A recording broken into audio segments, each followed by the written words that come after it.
Hello everyone, I am here to help you today. I know you use this video to fall asleep, so before that, like the video and subscribe to the channel. Also, where are you from and what time are you watching? Now get comfortable and relax. The first night in my new apartment, I convinced myself the sounds were just the building settling. By the third night I knew better. There's a difference between the random creaks of an aging structure and the deliberate measured cadence of footsteps. Someone or something was pacing the hallway outside my door at 2:13 a.m. Not that the building manager would admit it. You're the only tenant on the 7th floor. Mr. Hayes, she had assured me with that plastic smile when I signed the lease, perfect privacy, just as you requested. She'd handed me the keys with a flourish, as if bestowing a gift rather than closing a transaction on the cheapest unit in the complex. The isolation had been the selling point. After my divorce, I craved anonymity, a place where I could rebuild without the constant reminder of failure pressing in from all sides. The 7th floor of Blackwood Apartments sat at the end of a neglected cul-de-sac, far enough from downtown to be affordable, but close enough that I could still make my shifts at the hospital without much commute. The building itself was a relic from the 1930s, all Art Deco details worn down by decades of neglect, with more empty units than occupied ones. That first week, I attributed the sounds to imagination, the mind's way of filling silence with familiar patterns. But as October bled into November, the noises grew more distinct. The footsteps acquired a personality, sometimes hurried as if late for an appointment, other times slow and ponderous, pausing occasionally outside my door before continuing down the corridor toward the emergency stairs that hadn't been used in years. Judging by the rust on the push bar, I began documenting the occurrences in my phone's notes app. It helped maintain some illusion of control of rational analysis. Midnight to 1 a.m. was usually quiet. The activity began around 1:30, reached its peak at 2:15 and tapered off by 3. The pattern repeated with enough consistency that I found myself waking just before it started, my body developing a new circadian rhythm around the disturbances. The whispering started during the third week. I first noticed it on a Tuesday night. While drifting between sleep and wakefulness, the voices, at least 3 distinct tones, conversed in hushed urgency right outside my door. I couldn't make out words, just the rhythmic rise and fall of conspiratorial exchange. My mouth went dry as I strained to listen. The bed sheets wrapped around my fists in unconscious tension. The first time I investigated, I spent 5 minutes building up the courage to open the door. The brass knob felt ice cold against my palm as I turned it with excruciating slowness. Trying to minimize any sound, when I finally yanked the door open, the hallway stretched empty in both directions. The vintage wall sconces casting pools of anemic yellow light across faded carpet. The silence was absolute, as if the building itself was holding its breath. I started setting up my phone to record while I slept each morning. I would review the footage, and each morning I found nothing but occasional static or the distant hum of the building's ancient heating system. Yet the sounds continued, growing bolder, a sharp rap on the bathroom wall while I showered 3 quick knocks against the living room ceiling at precisely 2:33 a.m. The dragging scrape of what sounded like furniture being rearranged in the supposedly vacant apartment above mine. The fingerprints were what finally broke me. I noticed them one morning as I was leaving for work, smudges on the inside doorknob that caught the light at just the right angle. At first I assumed they were mine, though I couldn't recall touching the door with dirty hands, but upon closer inspection they were too small. The pattern all wrong. They circled the knob completely, as if someone had gripped it from behind for hours. Fingers gradually sliding down the metal as they stood there waiting. My heart hammered against my ribs as I studied those ghostly whirls. The implication sent a wave of nausea rolling through my stomach. Something had been inside my apartment while I slept. The violation of that thought crawled across my skin like insects. I changed the locks that afternoon, paying extra for a rush installation from a locksmith who looked at me with barely concealed judgment when I insisted on both a deadbolt and a chain. I bought a wedge doorstop and camera system I couldn't really afford. I even purchased a baseball bat. Though I hadn't played since high school that night, the building fell into an unnatural quiet. No footsteps, no whispers, no knocks, just the hum of electronics and the occasional distant siren from the city. I lay awake until dawn, the new bat within arm's reach jumping at every creak and pop from the heating vents. The silence lasted 3 nights, long enough that I began to wonder if I'd imagined the whole thing, if stress and isolation had manufactured a haunting where none existed. The building manager's concerned expression when I'd asked about other tenants now seemed less dismissive and more worried about my mental state. On the 4th night, I woke to the sound of scratching, faint, persistent, coming from inside the walls. It moved in irregular patterns, sometimes stopping for minutes before resuming from a different location. The sound followed me as I moved through the apartment, always emanating from whichever room I wasn't. In my security cameras picked up nothing but empty rooms and undisturbed furniture. I began to map the strange occurrences, logging times and locations in a notebook that grew increasingly chaotic. With observations, the scratching appeared most often near electrical outlets. The temperature dropped noticeably before the whispering began. The hallway footsteps followed the same path. Night after night, always ending at the emergency exit, but never triggering the alarm that should have sounded when the door opened. Sleep deprivation eroded my certainty at work. I caught myself zoning out during patient handovers, my mind replaying the previous night's disturbances on loop. My supervisor expressed concern about my bloodshot eyes and trembling hands. I offered vague explanations about insomnia and promised to see someone about it. Knowing I wouldn't, researching the building's history became an obsession. I dug through microfiche at the public library, scrolled through decades of local newspaper archives, even reached out to a local historian who specialized in the city's architecture. The Blackwood had once been a hotel before being converted to apartments in the 1960s. Nothing in its past suggested tragedy or violence. No suicides, no murders, no mysterious disappearances that might explain a haunting. The only oddity was a brief mention in the 1974 article about the building's renovation. The 7th floor had been closed for remodeling. That was never completed, according to the piece. Residents had complained about disturbances that the owner attributed to structural issues requiring attention. The floor had remained vacant until the current management company purchased the building in 2018. I confronted the building manager with this information. Her smile faltered as I pressed for details about the 7th floor's history. She eventually admitted that I wasn't the first tenant to report strange occurrences, but insisted they were just old building problems that maintenance was addressing when I asked why the rent was so much lower than comparable units.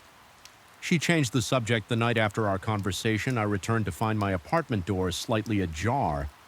I was certain I'd locked it, had developed an almost compulsive habit of checking the lock 3 times before leaving. My heart pounded as I nudged the door open with my foot. Bat raised defensively, everything looked undisturbed at first glance, but as I moved through the room, small discrepancies emerged. My toothbrush had been moved to the opposite side of the sink. Books on the shelf had been rearranged, their spines no longer aligned.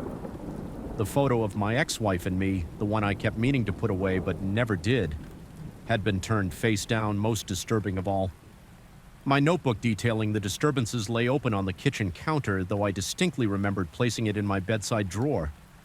Someone had added a single line in handwriting, not my own. "We were here first." My hands trembled so violently I could barely dial my brother's number.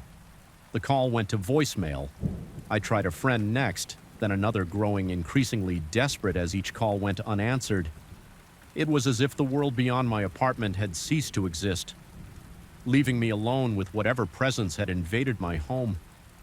That night, I barricaded myself in the bedroom, pushing the dresser against the door and wedging chairs under both window locks.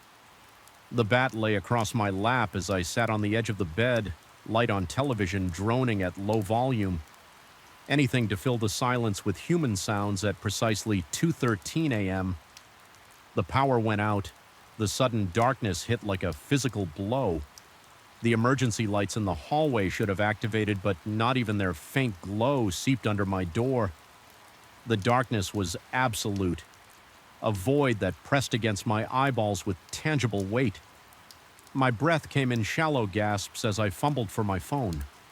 The screen illuminated with pain, F brightness, the battery at 177%. I activated the flashlight function and swept the beam around the room. The familiar contours of furniture offered momentary comfort until the light caught something that didn't belong, a handprint on the ceiling directly above my bed as my gaze fixed on that impossible mark.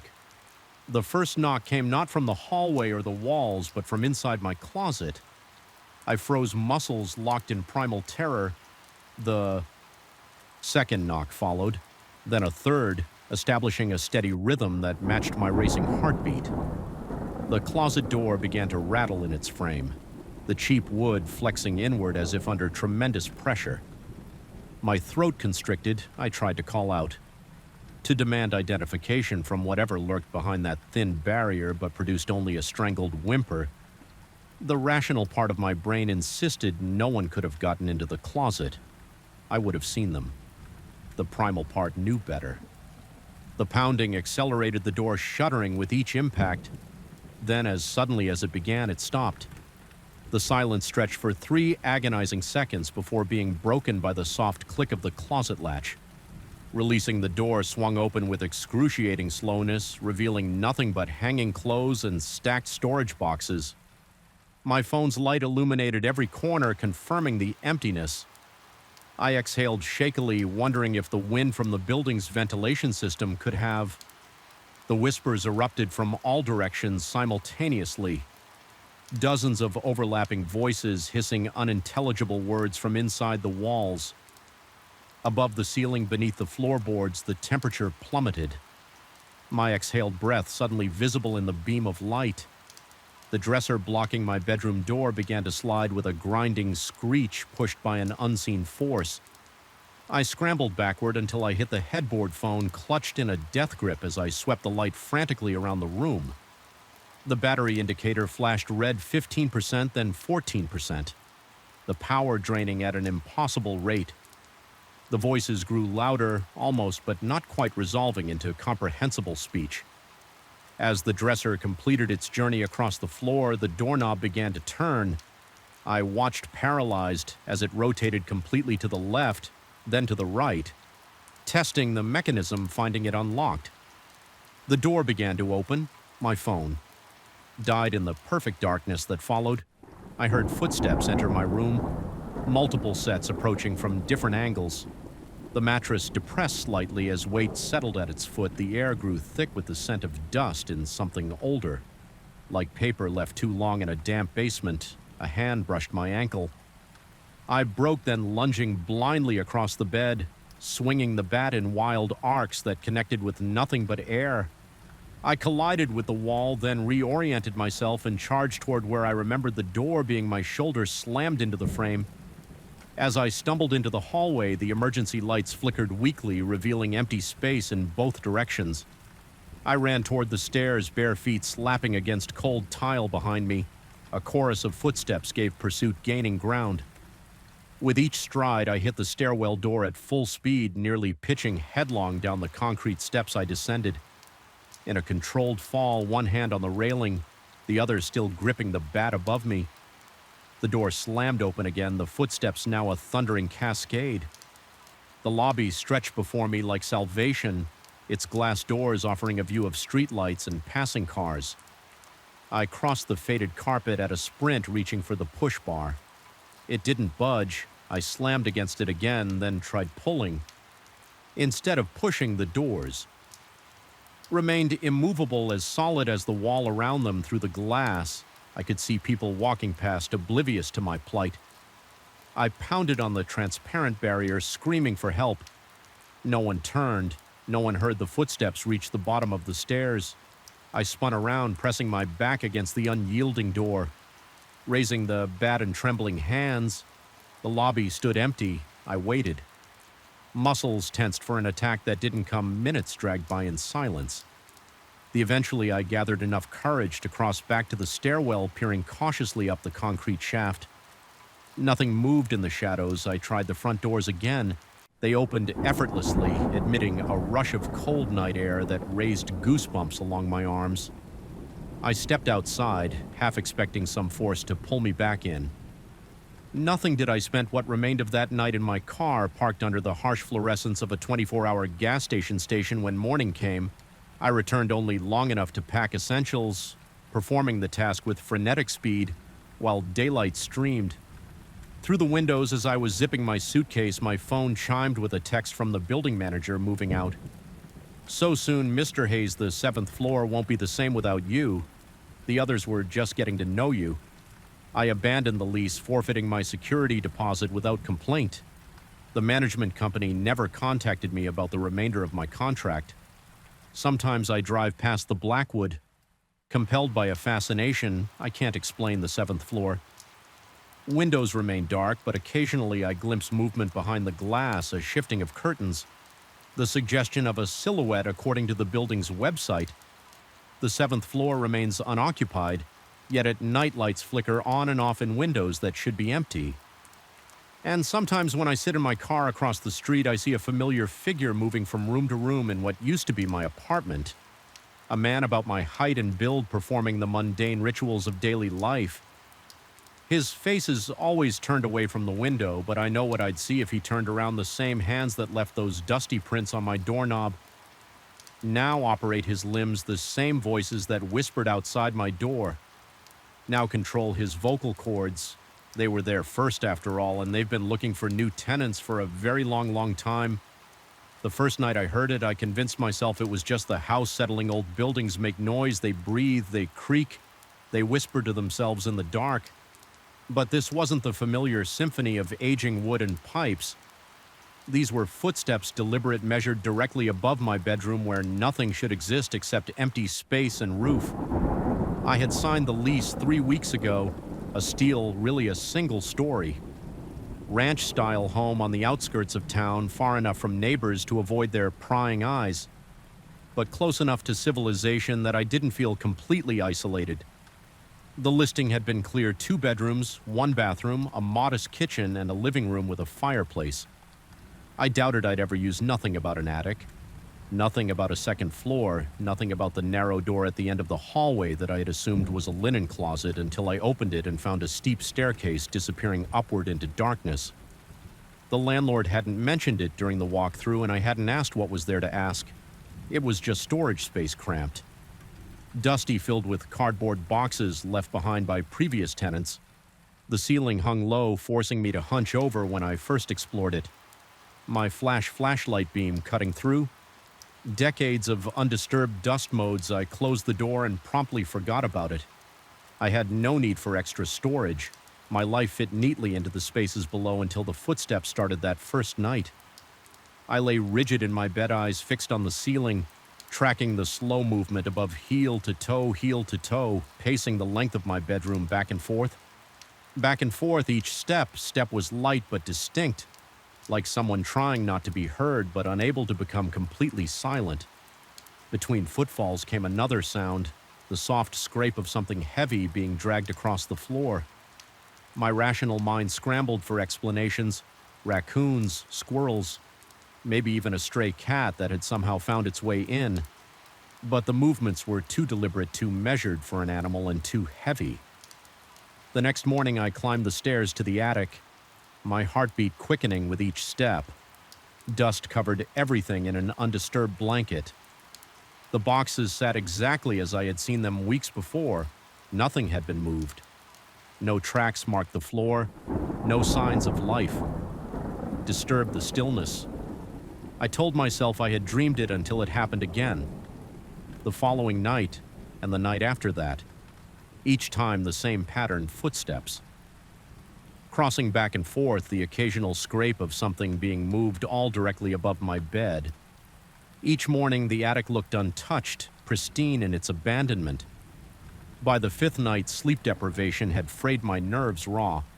I lay awake until 3 a.m., ears straining for the first footfall. When it came, I bolted upright, sweat beading on my forehead. Despite the cool air, I grabbed the baseball bat I'd started keeping beside my bed and stalked through the house, flipping on every light. As I went, the door to the attic stairwell seemed to loom larger than before. I threw it open and charged up the stairs. Bat raised adrenaline. Drowning out my fear, the attic was empty, silent, undisturbed. I moved between the stacks of boxes, checking corners, measuring the space with my eyes. It was too small for anyone to hide, effectively too cramped for the pacing. I'd heard the ceiling hung so low that even I at an average height couldn't stand straight. No one could walk normally. Up here I spent an hour examining every inch before retreating downstairs. Locking the attic door behind me, the footsteps didn't return that night, but they came back the next louder than before. This time accompanied by something new, a soft thump like something being dropped, followed by a sound I couldn't quite identify, something between a sigh and a whisper. I stopped using my bedroom, moved to the couch in the living room as far from the attic stairs as possible. Sleep came in fitful bursts, my body jerking awake at the slightest sound from above, because now the sounds weren't confined to the space above my former bedroom. They migrated throughout the attic from one end to the other.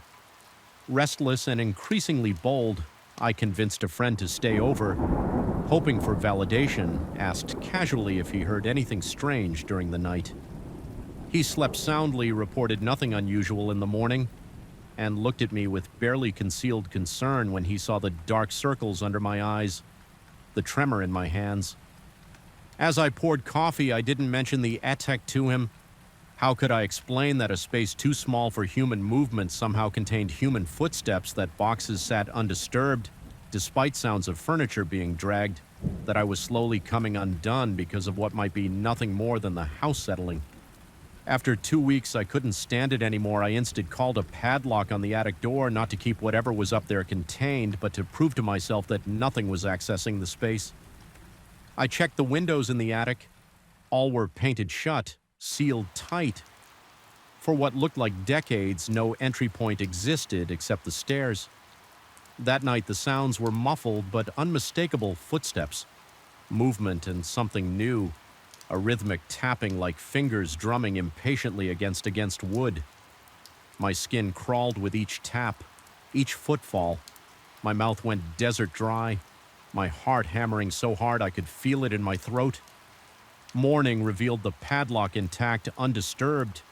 But when I ventured up into the attic, cold dread pulled in my stomach. The boxes had been moved, not dramatically, not thrown around or opened, but rearranged in subtle ways. A stack that had been against the north wall now stood 3 feet to the left. Boxes that had been stacked 3 high were now in rows of 2. I told myself I was mistaken. Memory is fallible. Stress distorts perception.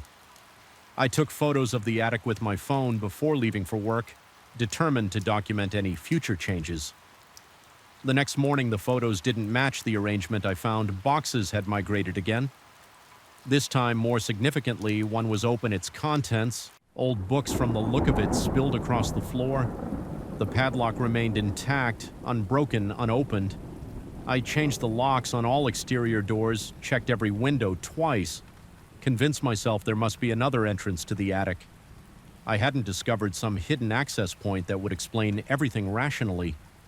I tapped walls, measured rooms against each other, looking for inconsistencies that might reveal a secret passage. Nothing. A week later came the power outage.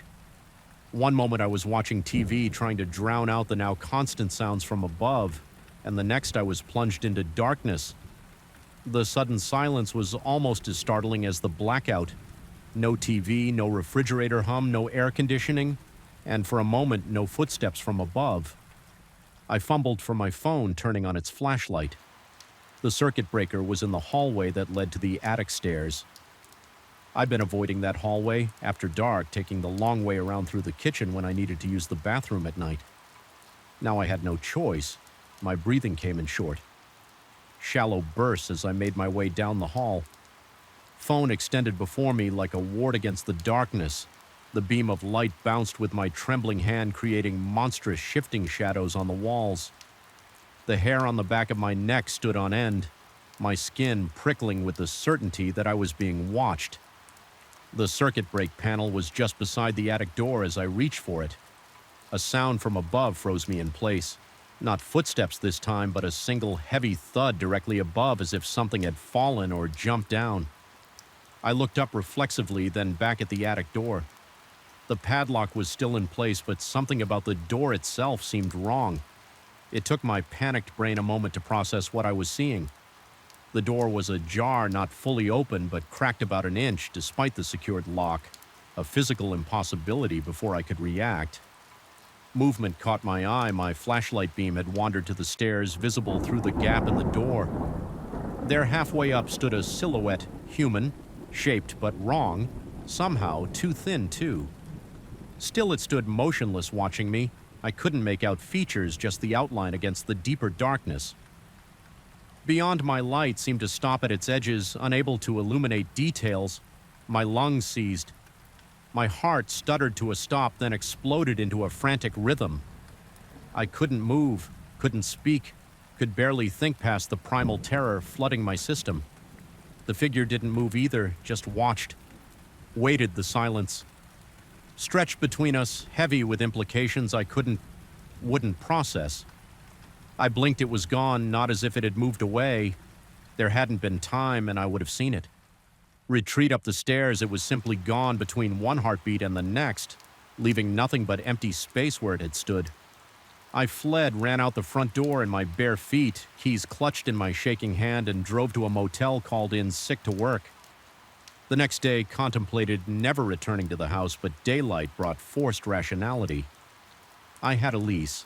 Most of my possessions were there. I couldn't afford to break the agreement and find a new place, and maybe I was experiencing some sort of stress-induced hallucination. Sleep deprivation does strange things to the mind.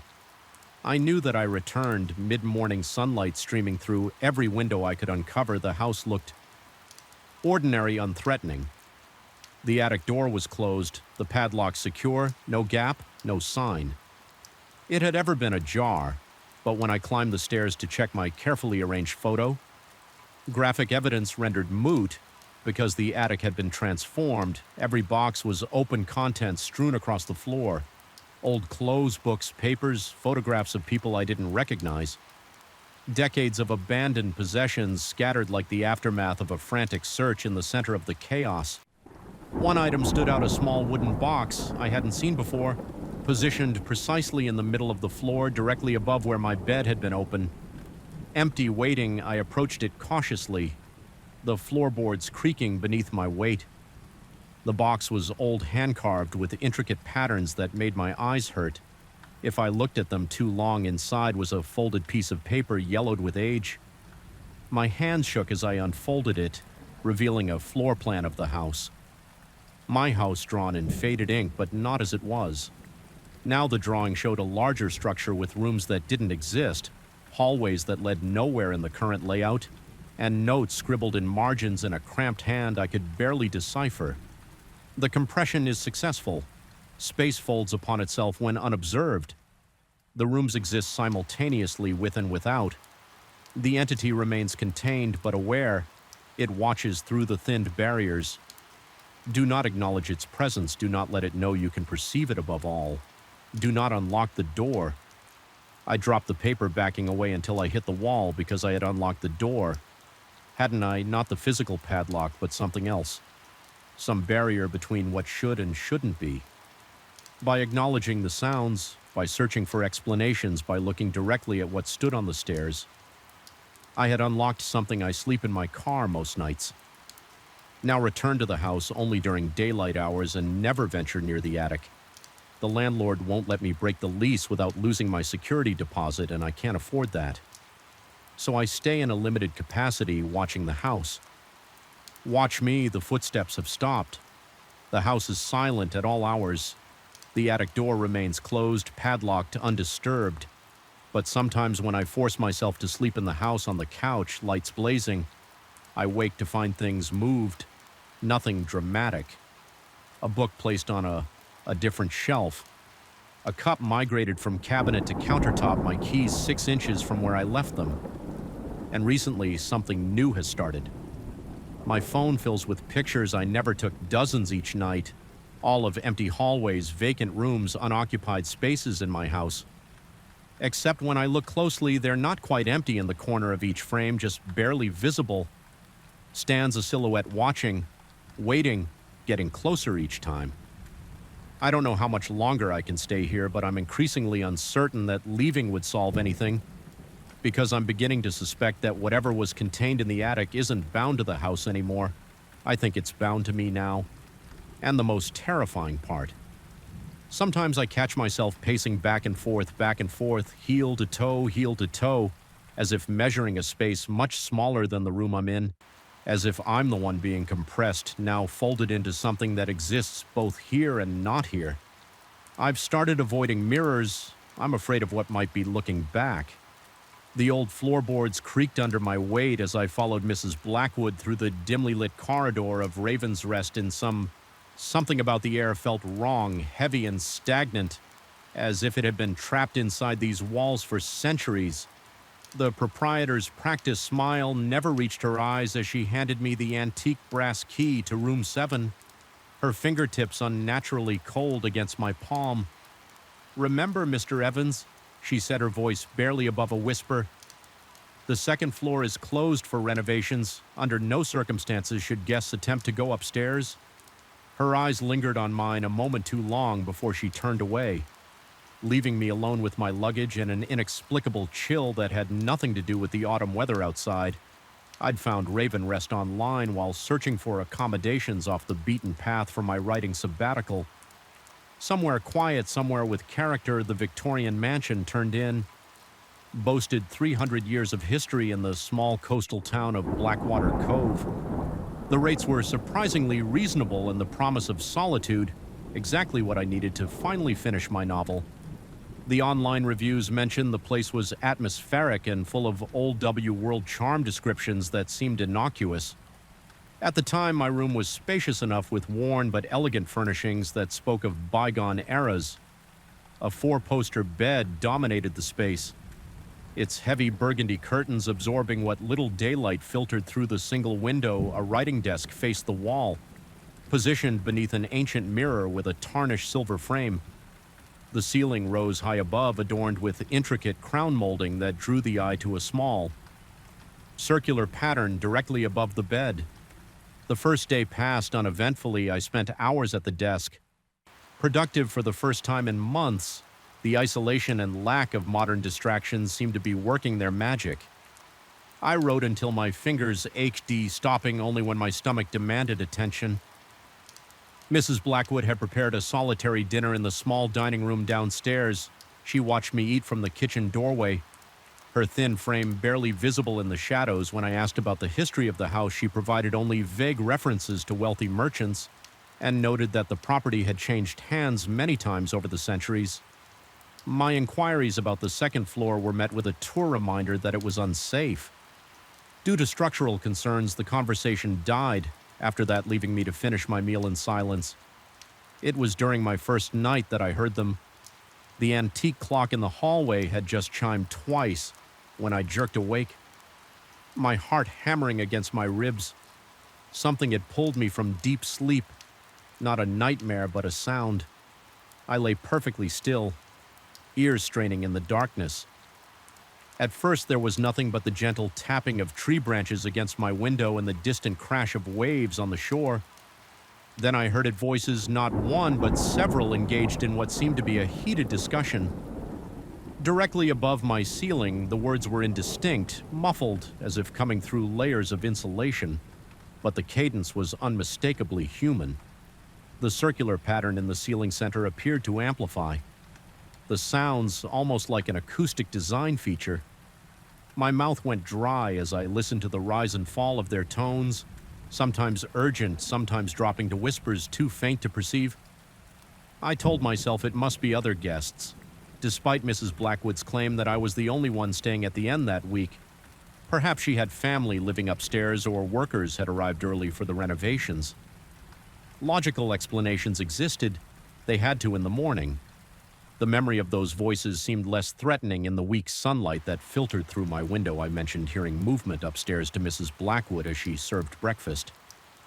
Her hand trembled slightly as she poured my coffee, dark liquid sloshing dangerously close to the cup's rim. She denied anyone being up there, explaining that the old house simply settled at night. The pipe, she added with a dismissive wave, sometimes made strange sounds that new guests mistook for voices. Her explanation seemed rehearsed, delivered with the same hollow smile that never touched her eyes. I spent that day exploring the small town, gathering local information at the Historical Society. I learned more about R's Rest than Mrs. Blackwood had shared. The building had originally belonged to a shipping merchant named Elias Blackwood.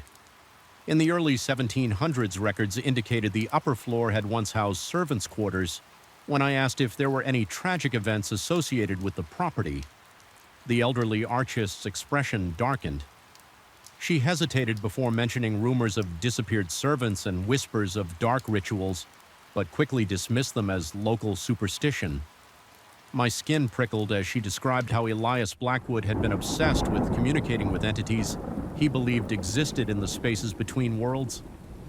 That night I was prepared. I stayed awake watching the ceiling and waiting. The clock struck 2, and like clockwork, the voices began. My pulse quickened as I strained to make out words. This time I detected a pattern, what sounded like questions, followed by responses almost like an interrogation. One voice seemed to dominate deeper than the others with an authority that made my skin crawl. The conversation lasted precisely 17 minutes before abruptly stopping. Unable to contain my curiosity, I slipped from bed, my bare feet flinching at the touch of the ice-cold floorboards. I grabbed my phone for light and stepped into the hallway. The air felt different outside my room, thicker with an acrid undertone that burned the back of my throat. My flashlight revealed nothing unusual in the corridor, just faded wallpaper and the staircase leading to the forbidden second floor. The stairs creaked ominously with each step sweat, beat on my forehead despite the chill at the top. Landing stood a heavy oak door, just as Mrs. Blackwood had described, locked and off limits. I tested the handle, finding it immovable. Pressing my ear against the wood, I heard nothing but the blood rushing through my veins as I turned to head back down. Something caught my eye, a dark substance seeping from beneath the door. My throat constricted as I crouched for a closer look. It appeared to be water, but in the beam of my flashlight, it had an unmistakable reddish tint. I reached out, fingers trembling, but before I could touch it, the substance retreated, pulling back under the door as if being drawn away by some unseen force. My heart slammed against my ribs as I scrambled backward, nearly falling down. The stairs in my haste. When I reached the bottom, I glanced back up to see Mrs. Blackwood standing in the shadows of the hallway, watching me with eyes that reflected my flashlight beam like those of a nocturnal animal. She said nothing, merely shaking her head slowly before disappearing into her quarters. Sleep evaded me for the remainder of the night. My rational mind fought to explain what I'd seen, perhaps rust in old pipes or a trick of light on ordinary water. But deep down, a primal part of me recognized that what I'd witnessed defied logical explanation. The following day, I considered checking out early, but found myself unable to leave. My fascination had evolved into obsession. I needed answers in town. I sought out more information, speaking with locals at the small pub by the harbor. Most were reluctant to discuss Raven's Rest, changing the subject or finding reasons to move away from me. One old fisherman, however, loosened by ale, leaned close and warned me in hushed tones about the Blackwood family's reputation. He spoke of generations of owners who were rumored to have discovered something in the house, a way to communicate with those on the other side. The rituals, he claimed, required vessels' willing or unwilling participants to facilitate the conversations. When I asked about Mrs. Blackwood, he grew visibly uncomfortable, muttering that she was the last of her line and tended to get attached to certain guests. Before I could press for clarification, he made an excuse and left his unfinished drink abandoned on the bar. That night, I set an alarm for 1:55 a.m. When it vibrated beneath my pillow, I was already awake. My body tense with anticipation, I'd hidden a small audio recorder above the crown molding, hoping to capture evidence of the voices at exactly 2 a.m. They began again, but this time something was different among the usual indistinct murmurs. I clearly heard my own name spoken not once but repeatedly, woven through the conversation like a refrain. My blood turned to ice water in my veins. The voices grew louder, more distinct, no longer muffled but crystal clear, as if the ceiling between us had dissolved. The dominant voice issued what sounded like commands, while others responded with reluctant acquiescence. Then came a sharp sound like splitting wood, followed by the unmistakable rhythm of footsteps directly overhead. Slow, deliberate steps that moved from the center of the room toward what would be the door to the second floor. The temperature in my room plummeted. My breath clouded in front of my face as I watched frost patterns form on the mirror. The footsteps stopped, and in the silence that followed, I heard a new sound. The slow turn of a key in a lock, paralyzed with fear. I stared at my room door, expecting it to swing over at any moment. Instead, there came a scraping noise from above, followed by a thud in the hallway outside my room. Something was coming down the stairs. My instincts screamed for me to flee, but my limbs refused to obey. The footsteps reached the bottom of the stairs and paused. Then slowly they approached my door. A shadow appeared in the gap beneath it.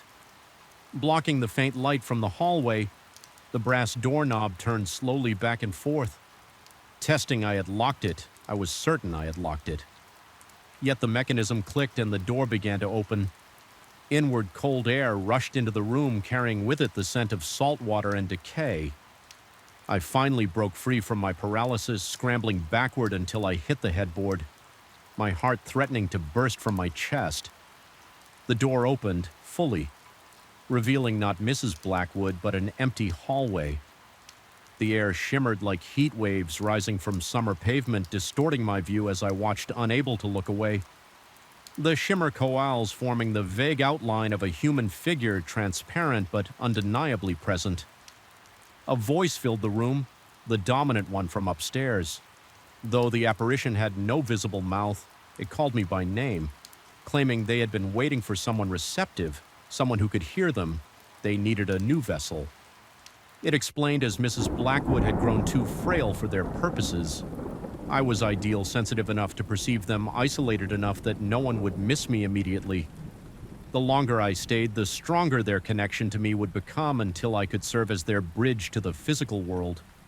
In that moment, I understood why Mrs. Blackwood had seemed so hollow, so empty behind her eyes. How many years had she served as their conduit?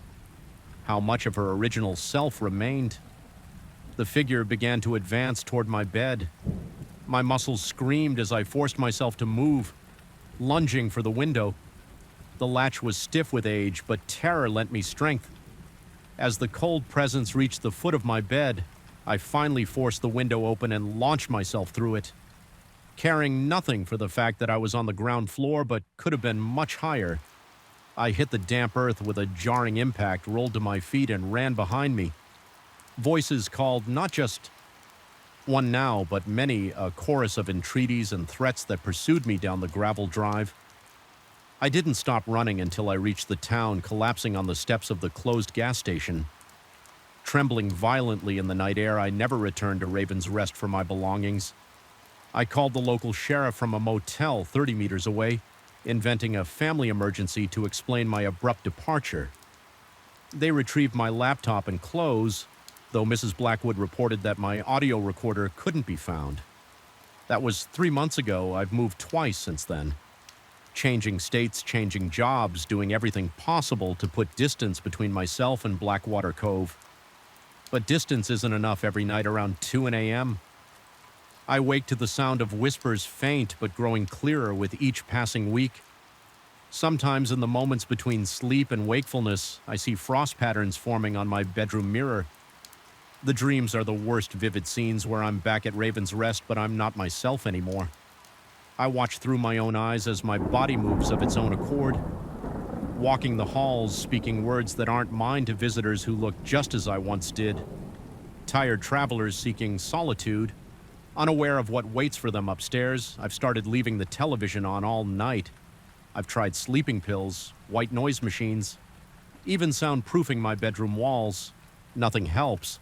They've established a connection just as they said they would, and I fear it's only a matter of time before the whispers become clear enough for me to understand what they're asking of me before I find myself answering back. And the first time I found the bowl on the roof, I told myself it was just stress-induced forgetfulness. By the 5th time, I knew something else was happening in my new home, something that defied explanation. My hands trembled as I held the ceramic bowl, its intricate blue patterns seeming to shift under the dim hallway light. My late uncle's prized possession shouldn't have been able to migrate through locked doors and certainly not onto the slanted roof outside my bedroom window.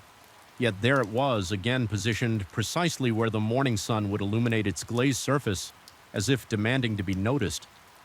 I purchased the Victorian-style home on Blackwood Lane at a price that seemed too good to be true. 3 bedrooms, original hardwood floors, a wraparound porch, and a spacious attic, all for less than comparable properties in the area. The real estate agent mentioned something about the previous owners leaving abruptly, but I was too enchanted by crown molding and bay windows to press for details. Moving from my cramped apartment into this 19th century masterpiece felt like stepping into the life I'd always envisioned for myself. The bowl was the only item I had inherited from Uncle Robert when my parents delivered it. After the reading of his will, they mentioned how odd it was that he'd specifically named me as its recipient, especially since we'd never been particularly close. I remembered seeing it displayed prominently in his study during the few childhood visits I'd made to his remote farmhouse. The intricate ceramic piece featured concentric patterns of deep cobalt blue, with strange symbols etched into its base that resembled no language I recognized. I'd placed it on my mantelpiece as a respectful nod to family obligation rather than genuine appreciation. 3 days after moving in, I discovered the bowl in the garden. Shed nestled among rusted tools, I distinctly remembered placing it on the mantel the previous evening. Assuming I had moved it during my unpacking delirium and forgotten, I returned it to its place.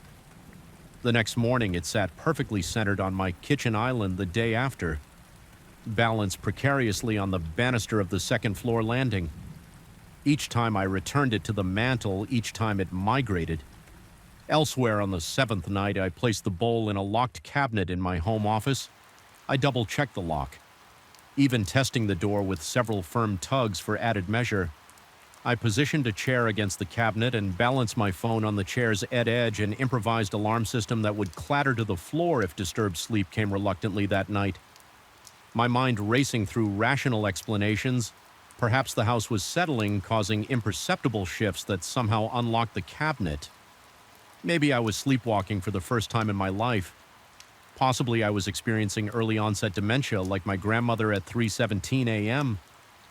I awoke to absolute silence, no phone clattering, no disturbance whatsoever. Relief washed over me until I rolled over and saw the bowl sitting on my nightstand less than a foot from my face. My heart slammed against my ribcage as I scrambled backwards, tumbling from the bed and crashing to the floor. Cold sweat drenched my t-shirt. My breath came in. Shallow, rapid bursts that couldn't satisfy my lungs' desperate demand for oxygen. The bowl remained motionless, its blue patterns seeming to pulse in the dim glow of the streetlight filtering through my curtains. I fled the room, spending the remainder of the night huddled on the living room sofa with every light blazing.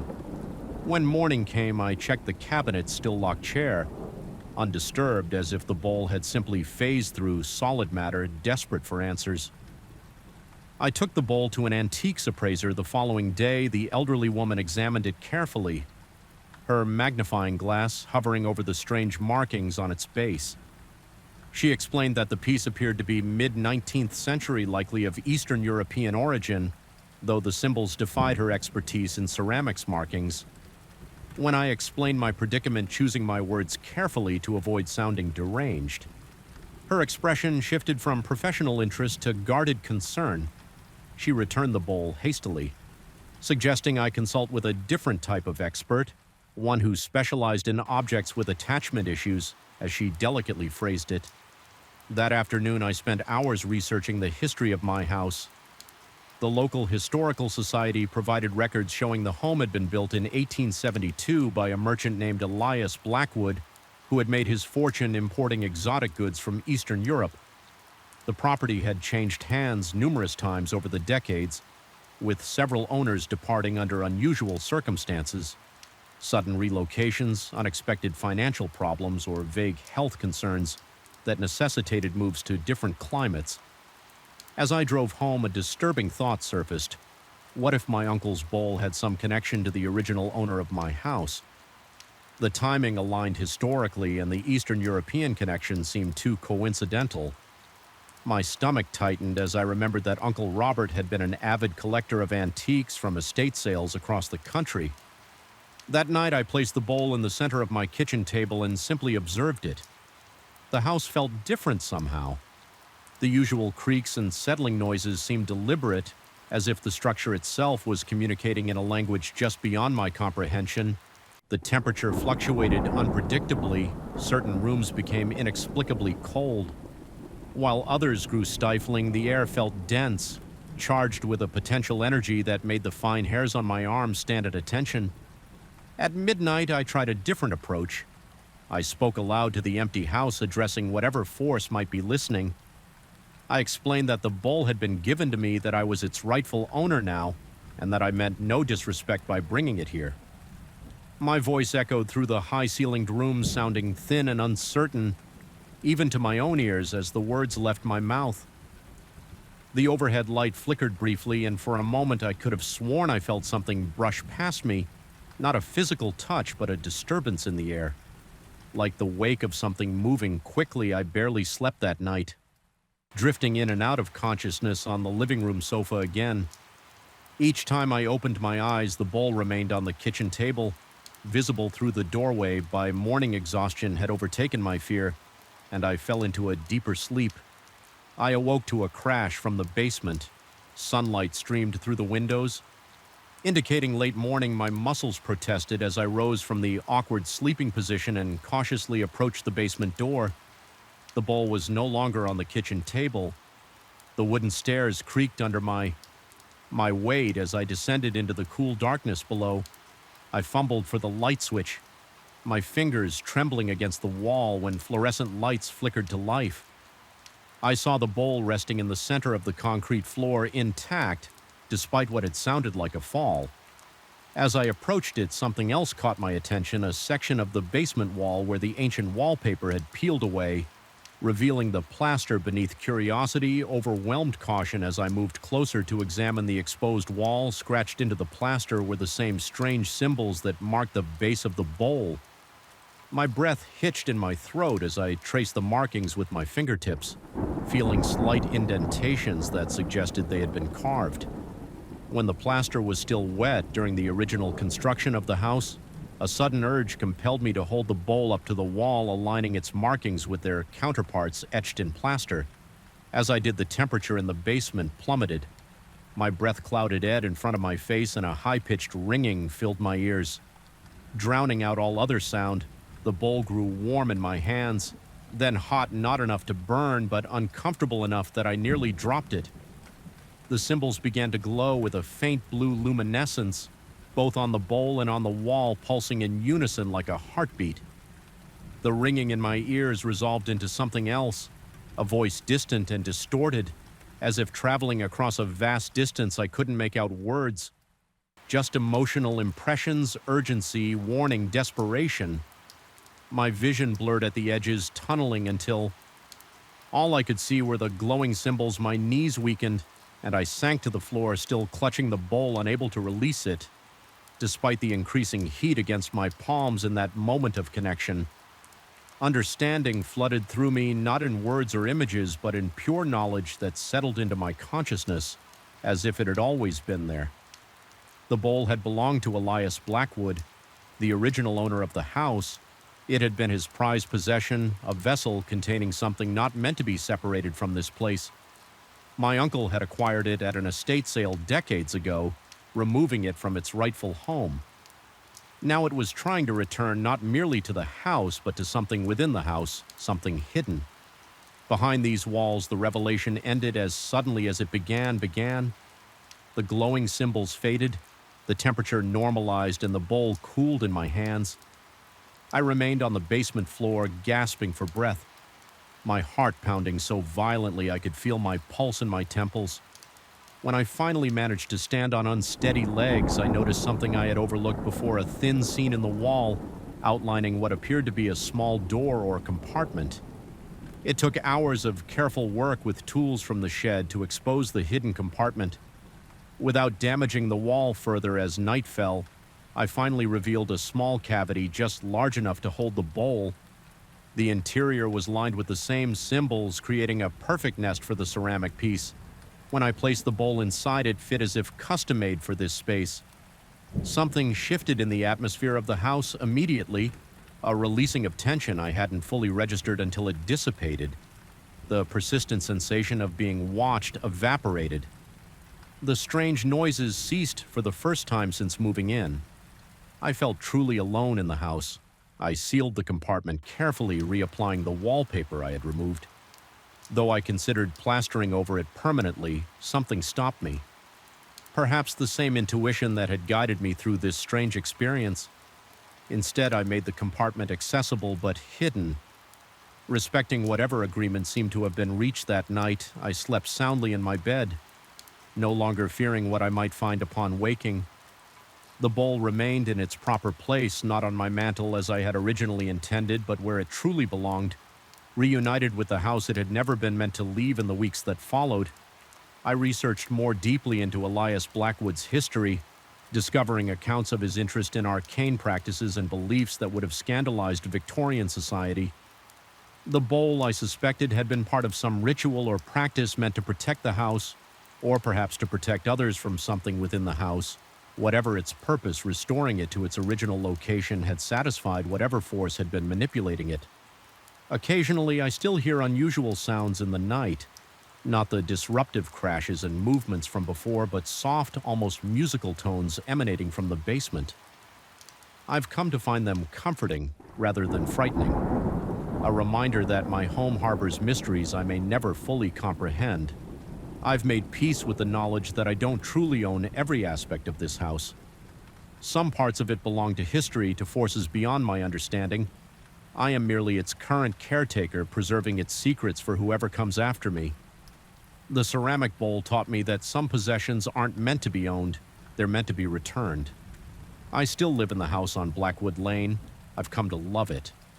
Despite or perhaps because of our unusual beginning, sometimes when I pass antique shops, I wonder how many objects sit on those shelves desperately trying to find their way home to the places where they truly belong. And sometimes in my dreams I see those strange symbols glowing blue in the darkness, no longer threatening but protective. Standing guard over secrets best left to undisturb. The shadows in our apartment weren't just absences of light, they were presences. I noticed this. My third night there, when the darkness pooled in, corners seemed denser than simple shade should be, almost viscous in its stillness. That's when I first felt the weight of unseen eyes tracking my movements across the living room. A prickling sensation crawled up my spine as goosebumps erupted across my skin, but I dismissed it as new place jitters. After all, $450 a month for a 3-bedroom near Westlake University was an absurd bargain, even for a building as decrepit as ours. We should have asked why Mike and Ethan seemed unbothered. Those first few days, we were all electrical engineering grad students. Rational to a fault, quick to dismiss what couldn't be measured or quantified. Mike, a tall guy with perpetually unkempt hair, spent most evenings hunched over circuit boards in his room. Ethan, stockier and more sociable, was rarely home, preferring the library or his girlfriend's place across town. This left me alone in the apartment. More often than I'd anticipated, the hallway connecting our bedrooms was narrow and windowless, the yellowed paint peeling in long strips like diseased skin. 12 doors lined this corridor, 3 bedrooms, a bathroom, linen closet, pantry, and several storage spaces all crammed together in what must have been a haphazard renovation of a once grand residence. I counted them obsessively that first week, a strange compulsion. I couldn't explain 12 doors always. 12 on the 5th night, I woke at 3:17 a.m. to the unmistakable sound of a door slamming shut. My heart instantly kicked into a sprint, hammering against my ribs. As I lay frozen under my sheets, the sound had come from the hallway, but both roommates were home and asleep. I strained my ears in the darkness, barely breathing, waiting for footsteps or voices that would indicate an intruder. Nothing came but silence, heavy and expectant. After 10 minutes of paralyzed listening, I forced myself to investigate. My mouth had gone desert dry, each swallow. Painful as I eased my bedroom door open, the hallway stood empty, all doors firmly closed. The air felt wrong, several degrees colder than it should have been, with a metallic tang that coated my tongue. I checked both roommates' rooms, finding them soundly asleep, then verified every door and window was locked. Sleep eluded me until dawn painted my window gray. Over breakfast, I casually asked if anyone had gotten up during the night. Both shook their heads, exchanging puzzled glances. Ethan suggested old buildings settle in strange ways, pipes knock wood contracts. Mike nodded in agreement, mouth full of cereal. The matter was dismissed. But the incident marked the beginning of escalating disturbances. The random door slamming became regular, always between 3 and 4 a.m. I jolt awake, heart-racing, skin slick with cold sweat, only to find the hallway empty and all doors shut. My roommates complained of similar experiences, dark circles forming under their eyes, as sleep became increasingly elusive. We blamed the building's age, the wind, anything rational then came. The cold spots, pockets of frigid air that materialized in closed rooms. Regardless of the thermostat setting, walking through them felt like plunging into ice water. My breath clouding visibly for the seconds it took to pass through these cold zones never appeared in the same place twice, migrating throughout the apartment like hunting predators. 2 weeks in, the bathroom sink began turning on by itself. The first time it happened, I was alone studying in my room when the distinctive squeak of the faucet handle turning caught my attention. My stomach tightened into a hard knot as I approached the bathroom, finding water streaming into the basin. Though no one had been near it, I twisted the handle shut with trembling fingers, noticing how unnaturally cold the metal felt against my skin.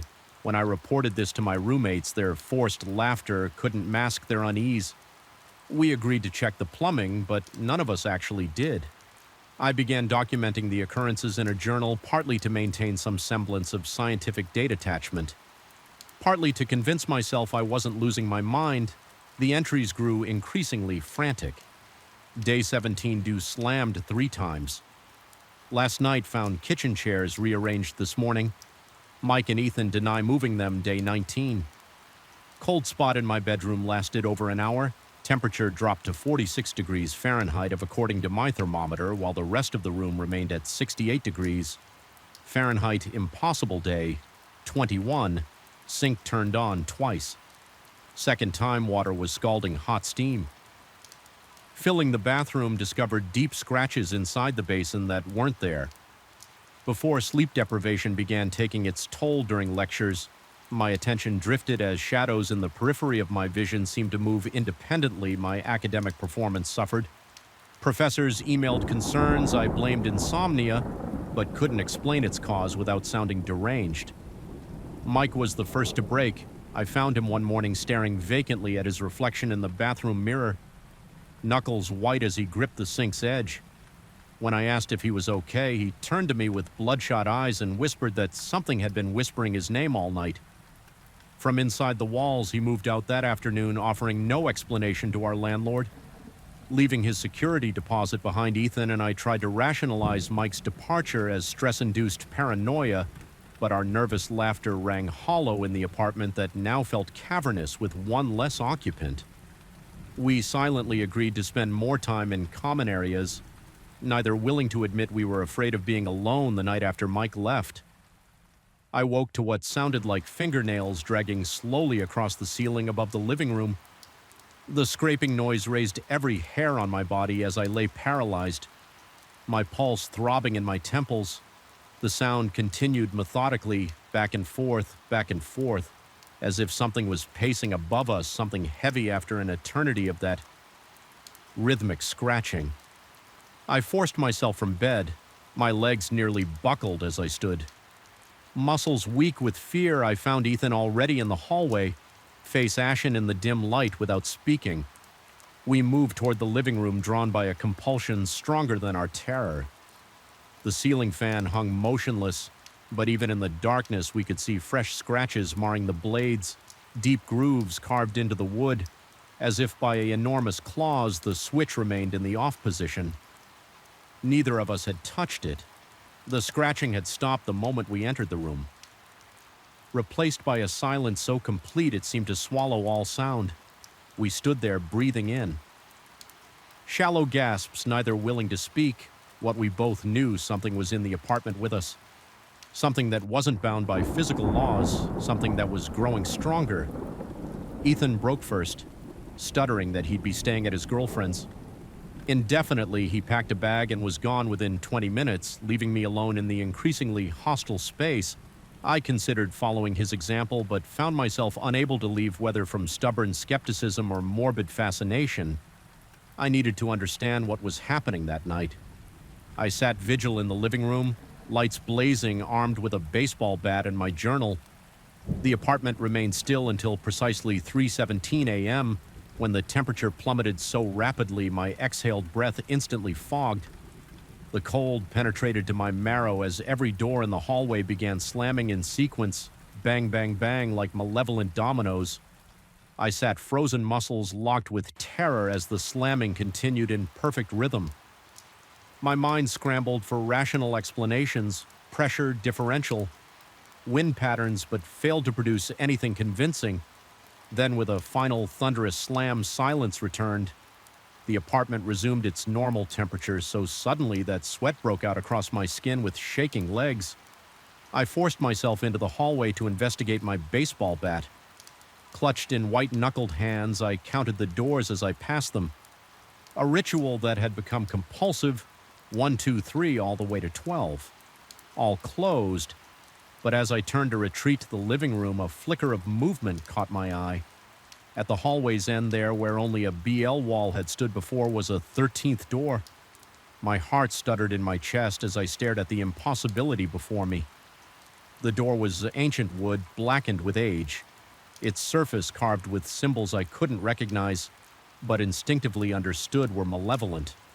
It hadn't been there minutes before, couldn't have been there. The building's architecture made such a door a physical impossibility. Beyond it should have been the sheer drop to the alley. 3 stories below, I approached with unwilling steps drawn forward, despite the primal fear screaming through every nerve. The wood grain seemed to shift subtly under my gaze, patterns rearranging like living tissue. My hand, moving with a will separate from my conscious mind, reached for the tarnished brass doorknob. The metal burned with cold against my palm as I grasped it. My fingers instantly numbing, a low hum emanated from behind the door, rhythmic like breathing. I stood transfixed, unable to turn the knob, yet equally unable to release it. Locked in a moment of terrible potential energy from the corner of my eye. I caught movement in the wall beside the door, the yellowed wallpaper, rippling as if something was pushing against it from within. The ripples spread, traveling along the corridor's surface like waves, the walls suddenly flexible as fabric. A bulge-formed stretch took on the vague impression of a face.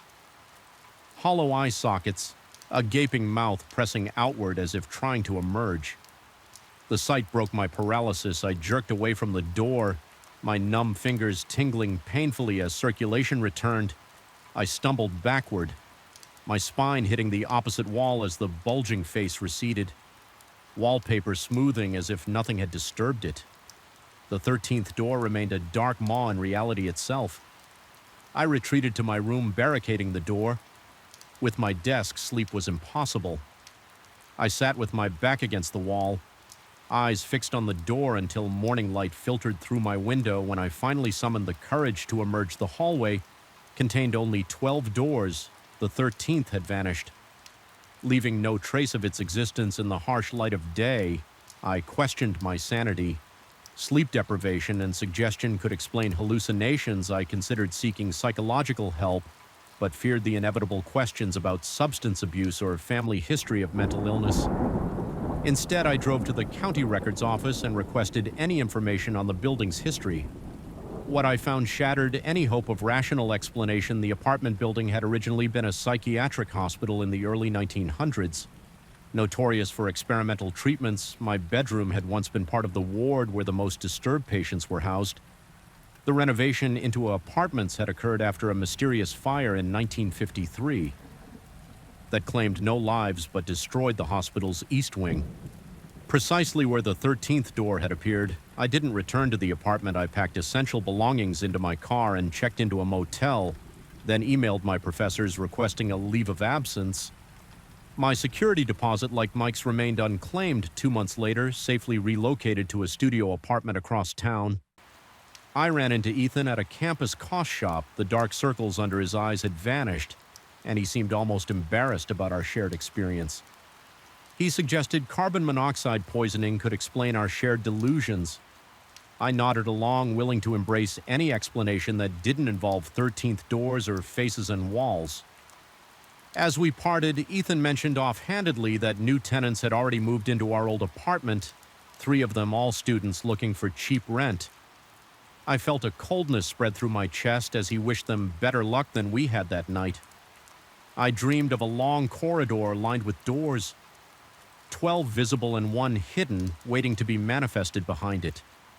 Something patient watched and waited, existing in the boundaries between walls, growing stronger with each acknowledgement of its presence. And in the dream, I understood with perfect clarity that I had never truly left the apartment. Part of me remained there, trapped in the space behind the 13th door, while something else had walked away wearing my face. I woke gasping. My body drenched in cold sweat for a moment in the disorientation between sleep and wakefulness. I could have sworn my bedroom wall rippled slightly as if something behind it had taken a deep breath. But by the time I fumbled for the light switch, the wall stood solid and innocuous. I tell myself it was just a dream. I tell myself I'm safe now, away from that place. But sometimes in the darkest hours before dawn, I find myself counting the doors in my new apartment. And sometimes, just for an instant, I think I count one too many. BR song, the fluorescent light above my desk flickered a staccato pulse matching the throb behind my eyes. I glanced at my watch, 9:47 p.m. 3 hours passed when the building should have emptied, yet here I sat, the only illuminated window in a tower of darkness from the 23rd floor. The city sprawled beneath me, a constellation of lights that felt increasingly distant from my isolated position. I hadn't intended to stay this late again, but the H account wouldn't resolve itself. That was the price of independence. My small consulting practice demanded hours that larger firms distributed among dozens. The silence of the empty building had become my nightly companion, punctuated only by the hum of the ventilation system and occasional settling of the structure until tonight. I first noticed it while reviewing spreadsheet data. A murmur so faint I initially mistook it for traffic noise carrying up from the streets below. But as I paused, pen hovering over my notepad, the sound clarified itself. Voices, not one but several, engaged in what seemed to be a heated discussion. The sound originated from somewhere down the corridor beyond my office walls. My first thought was rational. The cleaning crew must have arrived early yet. I knew this couldn't be true. The janitorial staff worked the early morning shift, never arriving before 5 a.m. Building security had confirmed this when I'd requested my after-hours access pass. No one should be here. I returned to my work, dismissing the sounds as pipes or perhaps the elevator machinery. 10 minutes later, the voices grew louder. Words remained indistinct, but the cadence suggested argument. Rapid exchanges, AR rising. Inflection of frustration, then sudden drops to conspiratorial whispers. My skin prickled as I realized how clearly I could now discern multiple speakers, at least 3 distinct vocal patterns. The pen slipped from my fingers, rolling across the desk and onto the floor as I bent to retrieve it. The voices abruptly ceased. The silence that followed seemed more intrusive than the mysterious conversation had been. I straightened, listening intently, conscious of my quickened breathing when nothing resumed. For several minutes I returned to my work, though concentration now eluded me. My eyes darted to the door. Every few seconds I found myself repeatedly checking my phone's clock. 10:13, 10:17, 10:22. The voices returned at 10:26, louder than before, and with a new quality that sent ice through my veins, urgency. I stood my chair, rolling back against the wall with a dull thud. The conversation outside continued uninterrupted. I moved toward my office door, each step deliberate and soundless on the carpeted floor. With my hand on the handle, I hesitated, irrationally certain that opening the door would bring me face to face with whatever lurked beyond. I swallowed hard, my throat suddenly parched, and pulled the door open in one swift motion. The hallway stretched before me, bathed in the dim blue glow of emergency lighting. Empty, every office door remained closed, each with its darkened window confirming vacancy. The voices which had been so distinct behind my closed door now seemed to recede, becoming fainter as I stepped into the corridor. I moved cautiously down the hallway past the elevator bank toward the source of the sound, which seemed to emanate from the far end where the executive suites were located. As I approached, the voices diminished further until by the time I reached the last office, a corner suite belonging to a financial advisor who I'd never seen use the space sign had fully descended. I tried the door handle locked, pressing my ear against the cool wood. I heard nothing but the electrical hum that permeates all modern buildings, feeling foolish. I made my way back to my office, attributing the experience to exhaustion and the strange acoustics of an empty building. Perhaps sounds from the street had somehow channeled through the ventilation system, creating the illusion of nearby voices. The explanation satisfied me until I stepped through my doorway and stopped short. Short my chair, which had rolled back against the wall when I stood, now sat squarely before my computer as though someone had just vacated it. My pulse quickened as I scanned the room. Nothing else appeared. Disturbed? The spreadsheets remained open on my monitor, the half-empty coffee mug still perched on its coaster. My jacket still hung on the back of the door. I approached the chair cautiously, placing my palm against the cushion to check for warmth. It felt cool, but something else caught my attention, a faint scent that hadn't been present before.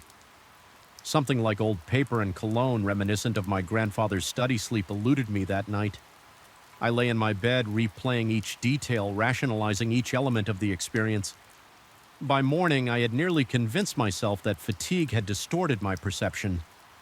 I must have bumped the chair as I re-entered the room. The scent was probably residual cleaning solution.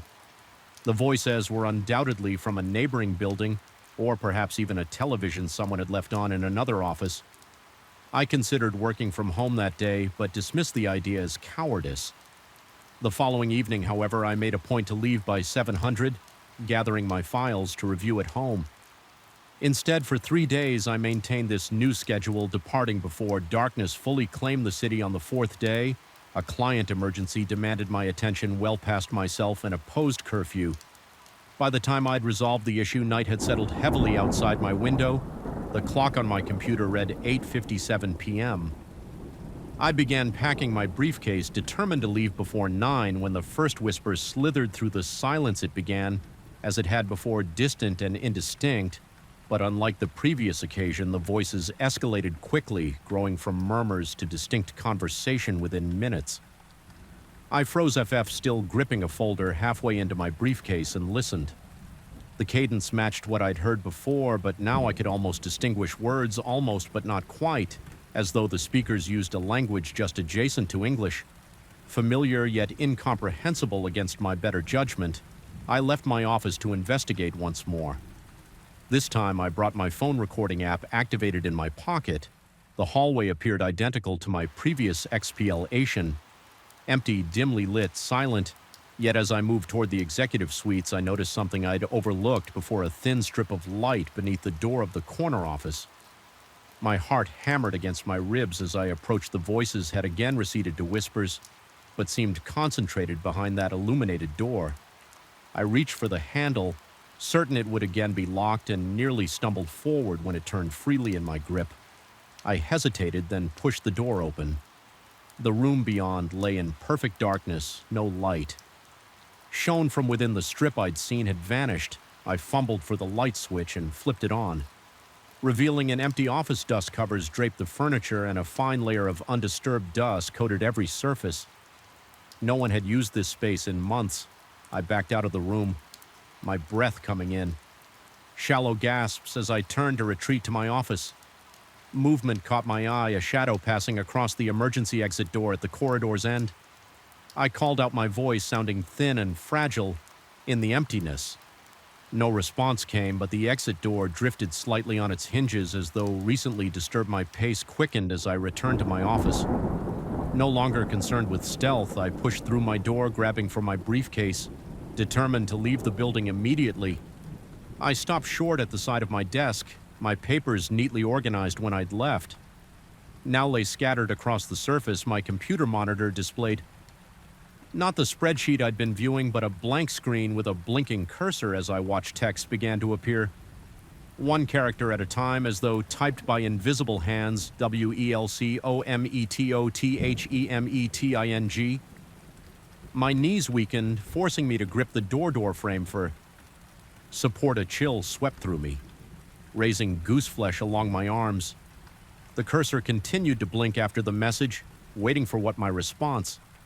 I remained frozen watching until the screen suddenly went black, then returned to my spreadsheet as though nothing had happened. I should have left then. I should have gathered my things and never returned. Instead, curiosity, that most dangerous of human compulsions, led me to check my phone. The recording app showed it had captured 3 minutes and 42 seconds of audio with trembling fingers. I pressed play. The first minute contained only the sound of my footsteps and breathing. Then came something else, a conversation far clearer on the recording than it had been to my ears. 3 distinct voices discussed what sounded like financial figures, mentioning percentages and market projections. The exchange grew heated. One voice dominating with thinly veiled threats, then a fourth voice entered, quiet, authoritative speaking, only a few words that silenced the others immediately. The recording ended with footsteps not mine and what sounded like a door closing. I since learned the history of my building. Constructed in the late 1980s, it housed several investment firms during the market boom. One firm in particular, occupying the entire 23rd floor, collapsed spectacularly. In 1992, accusations of fraud and embezzlement. Its partners avoided prosecution. The whistleblower who tried to expose them disappeared under mysterious circumstances. No body was ever found. No charges ever filed. The case went cold. I continue to work late occasionally, though, never alone anymore. I hired an assistant who stays with me, safety in numbers. I tell myself the voices still come at precisely 8:57 p.m., though they never progress. Beyond murmurs when we're both present, my assistant claims not to hear them, attributing the sounds to the building's infrastructure. Sometimes when reviewing our financial records, I discover small discrepancies, figures adjusted, decimal points moved, balances slightly altered. Each change, if left uncorrected, would benefit our clients at the expense of others. I fix these anomalies immediately, attributing them to software glitches or my assistant's inexperience. I never mention the chair that occasionally shifts position when unattended, or the scent of old paper and cologne that lingers in our office each morning. Last week, my assistant left early, pleading illness alone. I heard the voices rise to unprecedented clarity. I understood every word of their ghostly deliberation, the planning of financial ruin for unsuspecting clients, the calculated destruction of evidence, the casual discussion of removing obstacles. As the conversation reached its climax, my computer screen flickered, displaying a message different from the first. YOUKNOWTOOM UCHI didn't flee this time. Instead, I spoke aloud to the empty room, explaining that I understood their need for justice for exposure of past wrongs, but that I couldn't be their instrument. The temperature dropped precipitously as I spoke, my breath fogging in the suddenly frigid air. When I finished, my screen flashed one final message: THNSOMEONELSEWILLBE. The building has new tenants now on the 23rd floor, a startup financial consulting firm, young, ambitious people working impossible hours. I've tried to warn them about staying too late, about the dangers of solitude in that particular space. They humor me with odd smiles, attributing my concerns to middle-aged eccentricity. Yesterday, the local business journal announced their first major client acquisition, the restructured descendant of that disgraced investment firm from 1992. I recognize names on their advisory board, children and grandchildren of those original partners. Tonight, from my new office in a different building across the street, I can see a single illuminated window on the 23rd floor. A lone figure sits at a desk working late. It's 8:56 p.m. I watch, breath held, as the minute changes. The light flickers, then stabilizes even from this distance. I can see the figure suddenly stiffen, head tilting as though listening. I know what they hear. I know what comes next. I turn away from the window, unable to watch. Some cycles can't be broken. Some justices can't be denied. Some voices will be heard one way or another. The silence at Pine Hollow Retreat wasn't the peaceful kind you seek when escaping the city. It was a dense, watchful silence that seemed to press against my eardrums, making me strain to hear something. Anything beyond the occasional creak of timber adjusting to the night's cold that first night. As I stared at the knotted pine ceiling of my isolated chalet, I couldn't shake the feeling that the silence was deliberate, as if the forest itself was holding its breath. Waiting, I'd chosen Pine Hollow specifically for its isolation after my divorce finalized, followed by the company restructuring that left me with a generous severance but no purpose. I needed somewhere to regroup somewhere. Distant from sympathetic glances and awkward conversation, the retreat's website promised solitary cabins nestled in pristine wilderness and a digital detox experience with minimal staff interference. Perfect for a man looking to disappear for 2 weeks. The property consisted of 8 rustic chalets arranged in a loose semicircle around a small central lodge where meals were served. Each chalet sat approximately 50 yards from its neighbors, connected by winding gravel paths through dense spruce trees. Mine was second from the end, with only one neighboring cabin to my right. The setup offered exactly what I needed: anonymity, silence, and the comforting illusion that I could simply vanish from the world's notice. My first day passed uneventfully. I hiked the properties. Trails ate dinner alone in the lodge, where the elderly owner Vernon explained that the off-season meant I was currently their only guest. The retreat would remain nearly empty until Memorial Day weekend. I welcomed the news, relieved I wouldn't need to make small talk with other vacationers that night. I fell into bed exhausted from physical exertion, sleeping more soundly than I had in months. The second night changed everything. I awoke. Suddenly at 2:18 a.m., according to the harsh red glow of my bedside clock, something had pulled me from deep sleep. A sound just at the threshold of perception. I lay perfectly still, listening there. It came again, a gentle scraping at my door, not a knock, but something more delicate, like fingernails lightly dragging across wood. My pulse quickened as I slipped from bed, my bare feet meeting the cold hardwood floor. The scraping continued, rhythmic and patient. 4 slow drags pause, then 4 more standing frozen in the center of the cabin. I contemplated my options. Logic suggested wildlife, perhaps a raccoon or something larger drawn by the scent of the granola bars in my backpack, yet the regularity of the sound held an undeniable deliberateness. "Hello!" I called out, my voice embarrassingly thin in the darkness. The scraping stopped immediately. I grabbed the metal flashlight from my nightstand, heavy enough to serve as a weapon if needed, and approached the door. My hand hovered over the doorknob as sweat formed between my shoulder blades. Despite the night's chill, with a sudden surge of resolve, I yanked the door open. Nothing. The porch was empty, illuminated only by the half moon hanging between branches overhead. My beam of light swept across the clearing, catching nothing but underbrush and the gravel path. As I stepped fully onto the porch, a movement caught my peripheral vision. The door of the neighboring chalet was closing slowly and silently, with just the faintest click as it latched. A wave of confusion washed over me. Vernon had explicitly stated I was the only guest, perhaps another late arrival, yet there had been no headlights, no sound of a vehicle on the gravel drive that encircled the property. I considered marching over to investigate, but something in the deliberate slowness of that closing door made my skin prickle.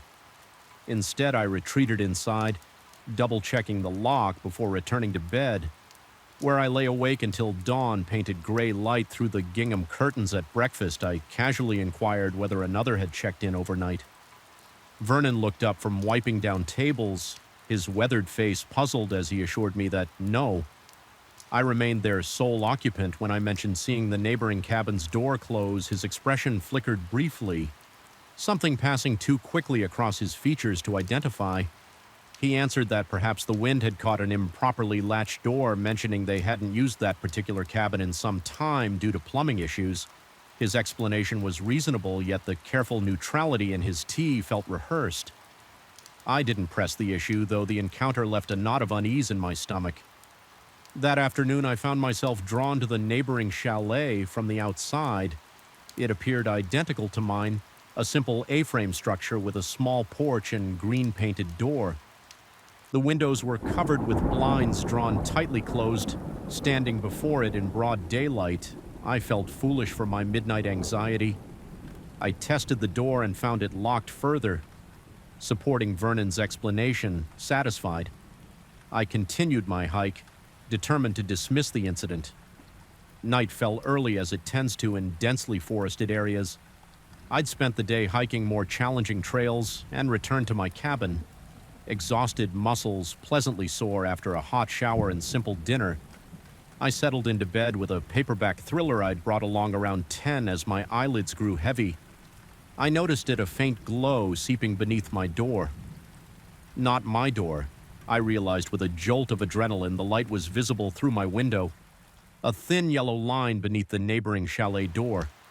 I sat up book forgotten and watched as shadows occasionally passed across that strip of light, suggesting movement. Inside my mouth went dry as dust. Someone was definitely in that cabin, the supposedly vacant plumbing-damaged cabin. I tried rationalizing the situation. Perhaps Vernon had been mistaken, or maintenance workers were making late repairs, yet neither explanation accounted for his explicit denial of occupancy that morning. As I watched, straining for any sound, the light disappeared abruptly. The sudden darkness seemed more ominous than the light had been. I sat motionless for nearly an hour, eyes fixed on the window, before finally surrendering to exhaustion. The next morning, I found myself avoiding Vernon's gaze during breakfast, afraid my questions might betray how deeply the mystery had wormed into my thoughts. Instead, I studied him when he wasn't looking, noting the pronounced stoop of his shoulders, the way his hands trembled slightly when pouring coffee. He seemed frailer than I had initially observed. More worn by time or worry, when I returned to my chalet that afternoon, I noticed subtle changes. My hiking boots, left muddy by the door, had been shifted slightly.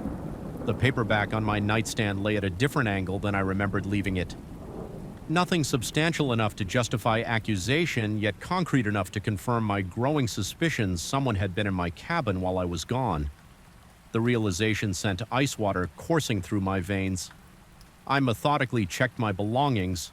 Nothing appeared missing, just rearranged with an attention to detail that made the intrusion all the more disturbing. Someone had touched my things with careful precision, ensuring each item would be returned to a position close enough to its original placement that I might question my own memory rather than their presence. That night, I positioned a chair facing the window that overlooked the neighboring chalet. I left my lights off and waited, tension building in my shoulders, until shortly after midnight, the light appeared again beneath their door. This time I was determined to confront whoever occupied the supposedly vacant cabin. I pulled on my boots without lacing them and stepped onto my porch. The night air carried a biting chill that cut through my thin pajamas. 20 yards of moonlit gravel separated me from answers. With each step, my heart hammered harder against my ribs. Standing before the green door, I could hear it now. A shuffling movement inside, a rhythmic and dragging, like someone pulling an injured limb across floorboards. I raised my fist and knocked firmly. The shuffling stopped instantaneously. I know someone's in there. I called, my voice steadier than I felt. I've seen your lights for 2 nights now. Silence answered me, so complete I could hear blood rushing in my ears. I knocked again, harder this time, the impact stinging my knuckles. Vernon told me this cabin is vacant. Who are you? Still nothing, though. I could feel attention focused on me from the other side of that door, as tangible as a physical touch. I tried the handle, locked as before. Frustration overrode caution, and I pounded the door with the flat of my hand. Answer me.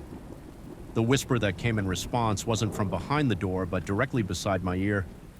So close I felt the ghost of breath on my skin. I jerked away violently, nearly falling off the small porch. There was no one beside me, no one visible in any direction. The forest stood, silent witness to my escalating panic. A bead of sweat traced its way down my spine despite the cold air raising goosebumps across my arms. That's when I noticed while the chalet had appeared identical to mine during daylight inspection in the moonlight, I could see subtle differences. The wood of the porch seemed older, the grain patterns deeper and more pronounced. The green paint on the door was faded unevenly with darker patches, suggesting repairs to damage I couldn't quite discern in the dim light. But most disturbing was the realization that while light definitely emanated from within, it didn't match the yellow warmth of electric bulbs. This light pulsed subtly, a sickly pale glow with faint bluish undertones. Not electricity, something else. I stumbled backward, no longer caring about answers. Concerned only with distance, my heel caught on the edge of a porch step and I fell hard. Palms scraping against gravel in that moment of vulnerability sprawled on my back. Looking up, I saw movement at the window. The blind shifted just slightly, and for an instant I glimpsed something watching me. Not a face exactly, but an impression of observation that sent primal terror coursing through me. I scrambled to my feet and ran, not stopping until I was safely locked inside my own cabin. I pushed a dresser against the door for good measure, ignoring the voice of reason that insisted I was overreacting that night. I didn't sleep. I sat in the chair by the window, watching as the light in the neighboring chalet remained steady until dawn approached, then winked out precisely as the first birds began their morning songs. The final 3 days of my stay became an endurance test. I considered leaving early, but found my tires mysteriously flat when I attempted to depart. All four simultaneously, a statistical improbability that Vernon attributed to metal debris on the service road. When I sought his help, the earliest a mobile mechanic could arrive was precisely my scheduled departure day. Each night followed the same pattern, the scratching at my door around 2 a.m., the light in the neighboring cabin, the shuffling movements. I stopped investigating, instead huddling in my bed with blankets pulled tight around me as if cotton and polyester could shield me from whatever existed next door on my final morning. As I loaded my repaired car under Vernon, watchful gaze, he approached me with something clutched in his gnarled hand. "Found this while cleaning your cabin," he said, extending his palm to reveal my watch. The expensive one my ex-wife had given me for our 10th anniversary, which I distinctly remembered packing securely in my toiletry bag. "Where did you find it?" I asked voice, betraying my unease. Vernon's roomy eyes met mine directly for the first time. "It was on the nightstand next door," he said quietly in the empty cabin. I snatched the watch from his palm, the metal ice cold. Despite the warmth of the morning, as I drove away, I glimpsed Vernon in my rearview mirror standing motionless in the gravel drive, watching my departure with an expression of profound relief. 3 months have passed since my stay at Pine Hollow. I've rationalized most of what happened: stress-induced paranoia, grief, manifesting his anxiety, an old man playing mind games with a vulnerable guest. Yet I cannot explain why some nights I still wake at precisely 2:18 a.m. to the sound of gentle scratching at my apartment door, or why when I check my watch, the same watch returned to me that final day. The time always reads 2:17 regardless of the actual hour, and I cannot explain why. Last week I received a small parcel in the mail containing a wood splinter painted a familiar shade of green with a handwritten note from Vernon. "It followed you home. I'm sorry." The darkness in an empty building speaks a language of its own. It's not the absence of light that unsettles you. It's the weight of emptiness, the hollow that seems to breathe when nothing should be breathing at all. I've spent 15 years as the night caretaker at Westwood Heights, and I thought I understood every creak, every settling pipe, every whisper of the heating system coming to life until the 7th floor began to call to me. My name is Michael Reeves at 53. I've seen enough in life to consider myself reasonably unshakable. Divorced for 8 years, I found comfort in routine, in the predictable patterns of maintaining this 12-story residential building on the outskirts of town. The residents know me as the reliable shadow who fixes their leaking faucets, replaces their flickering hallway bulbs, and ensures the security of their homes while they sleep. What they don't know is how the building has changed, or perhaps how I have.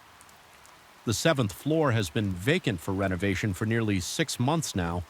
A plumbing disaster had rendered all 8 units uninhabitable, with construction crews working during daylight hours to restore the apartments by nightfall. The floor should remain silent, dark, and locked. That's how it had been until 3 weeks ago. My nightly rounds are methodical. I begin at the basement at 11 p.m., checking the boiler room electrical panels and maintenance closets before ascending floor by floor. I inspect hallway lighting, emergency exits, stairwells, and common areas. A ritual performed with such consistency that my body moves through the building on autopilot while my mind wanders elsewhere. That Tuesday night, my routine was broken by a thin line of light leaking into the 6th-floor stairwell from above. My pulse quickened slightly, an instinctive response to the unexpected. The 7th floor should have been dark, as it had been every night before I climbed the remaining stairs. My footfalls suddenly seeming unnaturally loud in the concrete enclosure. The hallway was bathed in the artificial glow of a single ceiling light. Approximately halfway down the corridor, all other fixtures remained dark, creating a spotlight effect on the worn carpet and half-painted walls. I stood motionless for several moments, listening for any sign of the construction workers who might have lingered beyond their hours. Nothing but the distant hum of the building systems reached my ears. I approached the illuminated section of hallway keys, jingling soft at my hip as I drew closer. Goosebumps rose along my forearms. Despite the building's warmth, something felt wrong in a way I couldn't articulate, like walking into a room and finding all the furniture shifted 1 inch to the left. Everything looked correct but felt fundamentally altered. Then I noticed it. Unit 704's door standing ajar by about 3 in. I distinctly remembered securing that door myself. The previous Friday, after the contractors had finished installing new drywall, I had checked each unit, personally ensuring they were locked for the weekend. My throat constricted as I approached. I called out, announcing myself as the building caretaker, my voice sounding strangely hollow in the empty corridor. No response came. Using my flashlight, I pushed the door further open and swept the beam across the apartment's interior.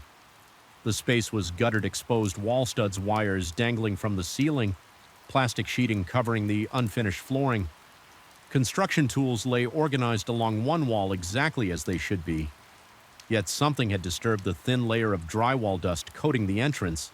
A set of indistinct marks swept across the plastic sheeting against better judgment.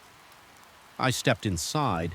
The temperature dropped noticeably as I crossed the threshold, my breath forming a subtle vapor in the air.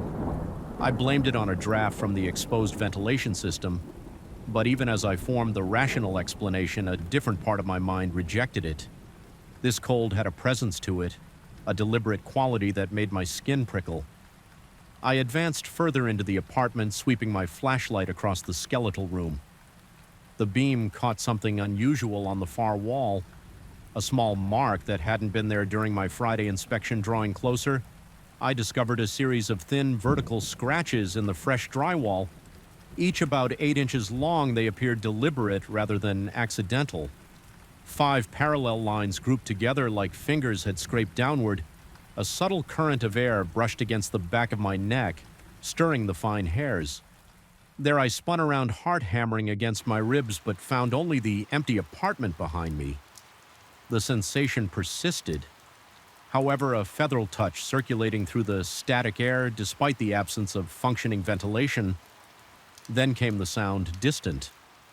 At first barely distinguishable from the building's ambient noise, a metallic rotation followed by a soft click. My body recognized it before my mind could process it. The sound of the apartment's front door latch engaging adrenaline surged through me as I rushed back toward the entrance, flashlight beam bouncing wildly. Across the unfinished walls, the door stood firmly closed when it had been open. Moments before I gripped the handle and turned, nothing. It had locked from the outside. A cold sweat broke across my forehead as I jiggled the handle with increasing force. The lock mechanism was new. I had installed it myself the previous week.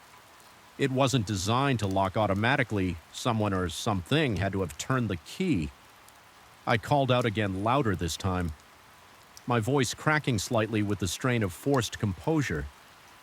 I pressed my ear against the door, listening for footsteps retreating down the hallway. Nothing, just the maddening silence of the EMP empty floor. My master keyring hung from my belt, the familiar weight suddenly reassuring against my hip. I fumbled with trembling fingers, selecting the correct key and pushing it into the lock.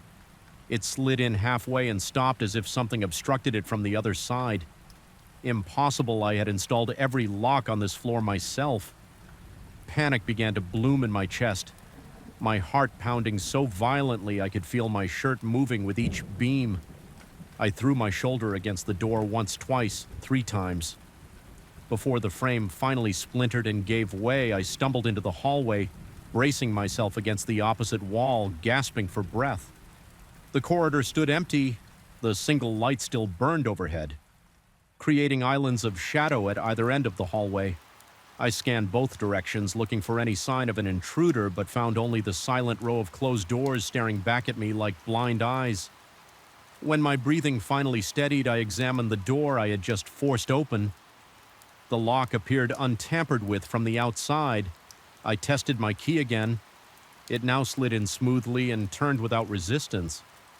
The door swung freely on its hinges, showing no sign of having been jammed.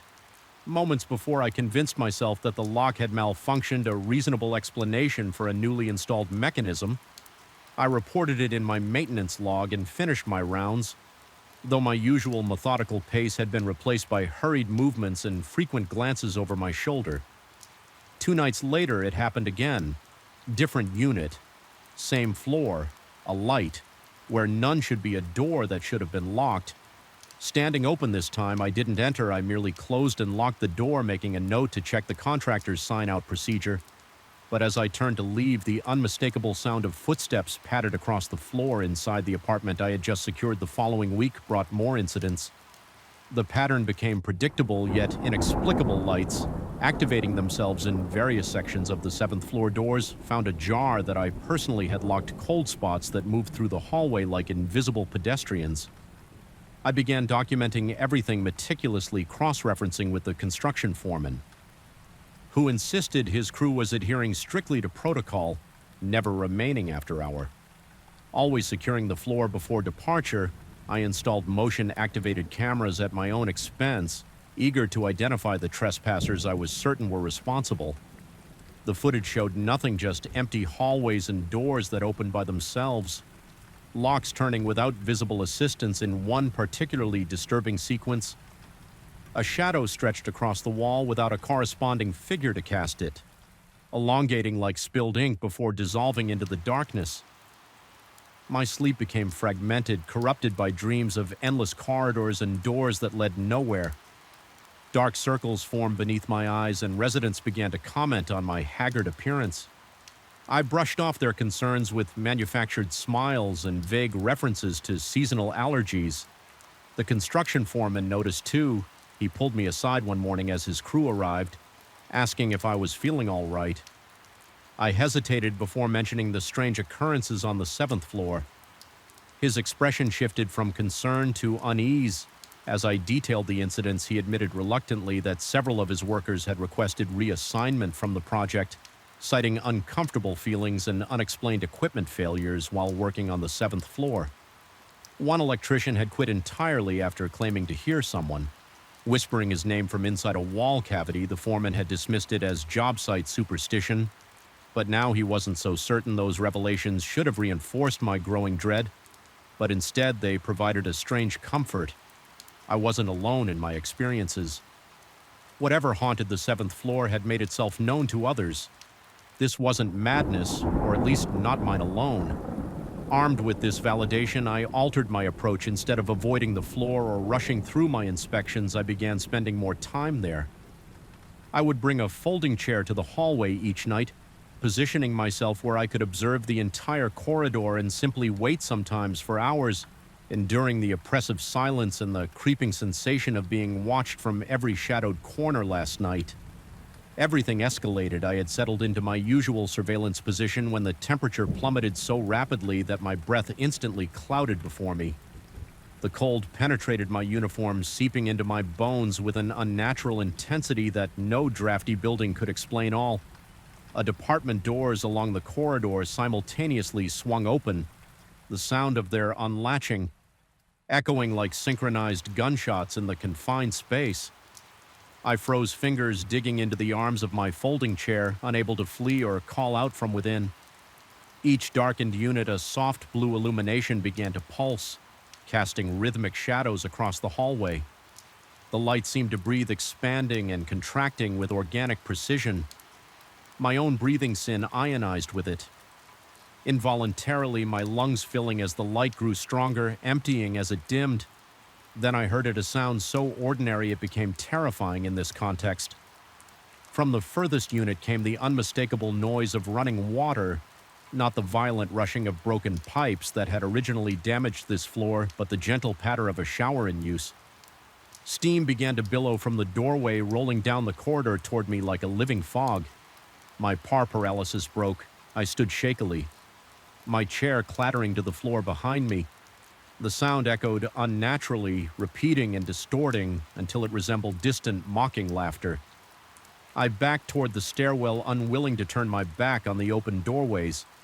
The fog continued its advance, swirling around my ankles with deliberate movement within its vaporous body. I could discern shapes forming and dissolving, suggestions of faces and limbs that vanished. When direct observed, my back hit the stairwell door, and I fumbled blindly for the handle. Eyes still fixed on the hallway as I pushed through to the stairwell. I caught one final glimpse of the corridor. Standing in the steam-filled haze was a figure, humanoid but wrong. Somehow its proportions subtly distorted. It raised what might have been an arm in a gesture that could have been a greeting or a warning. I didn't sleep at all last night. I called in sick today, the first time I've missed work in 3 years.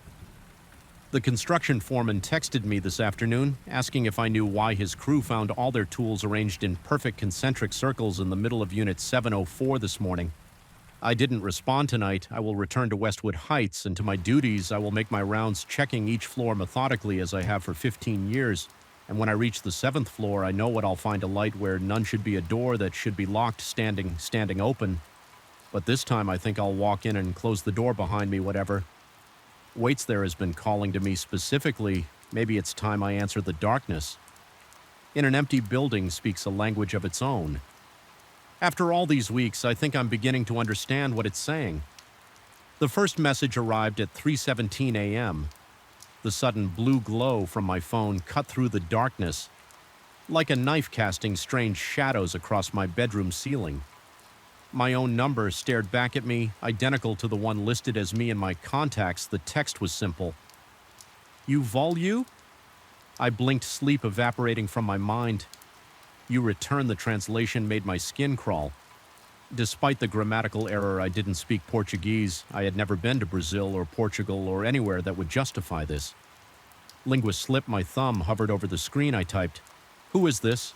and pressed send. The message showed the spinning circle, then failed. I tried again, same result.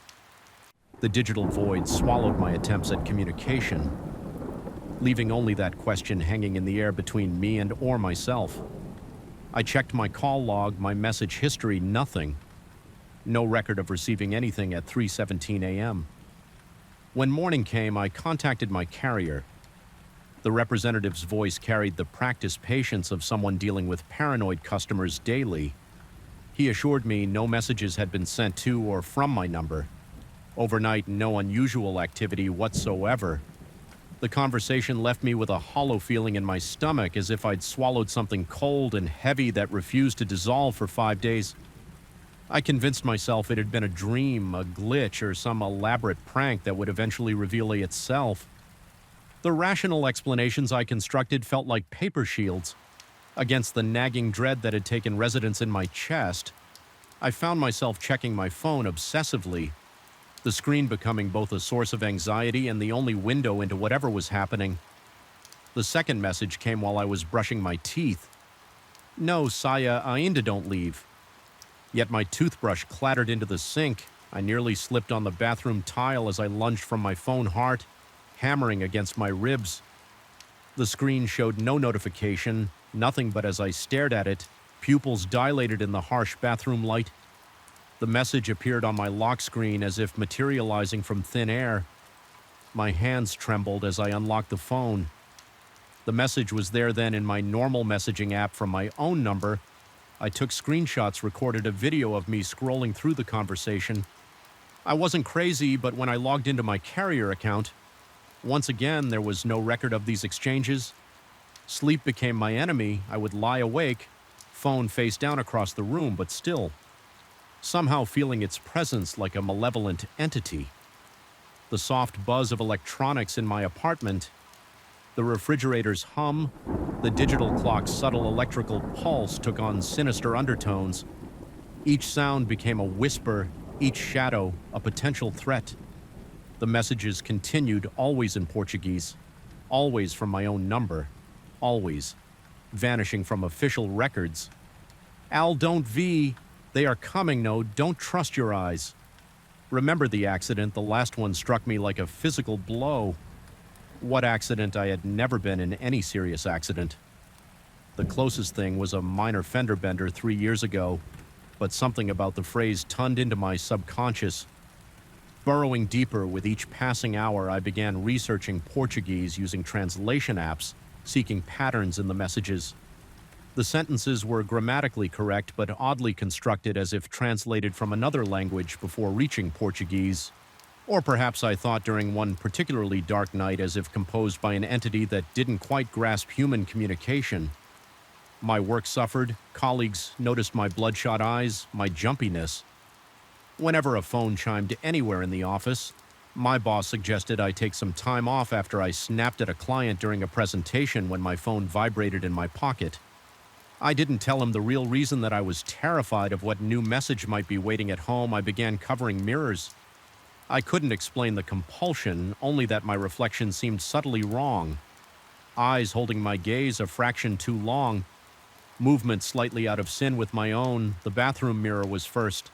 Then the full-length one in my bedroom. I used old sheets, securing them with duct tape, ignoring how unhinged it made my apartment look. The messages grew more frequent, more urgent. They are using your face now, don't let them replace you. The other side is leaking. I started sleeping with the lights on when I slept. At all, my apartment became a fortress, blinds, drawn doors, double locked.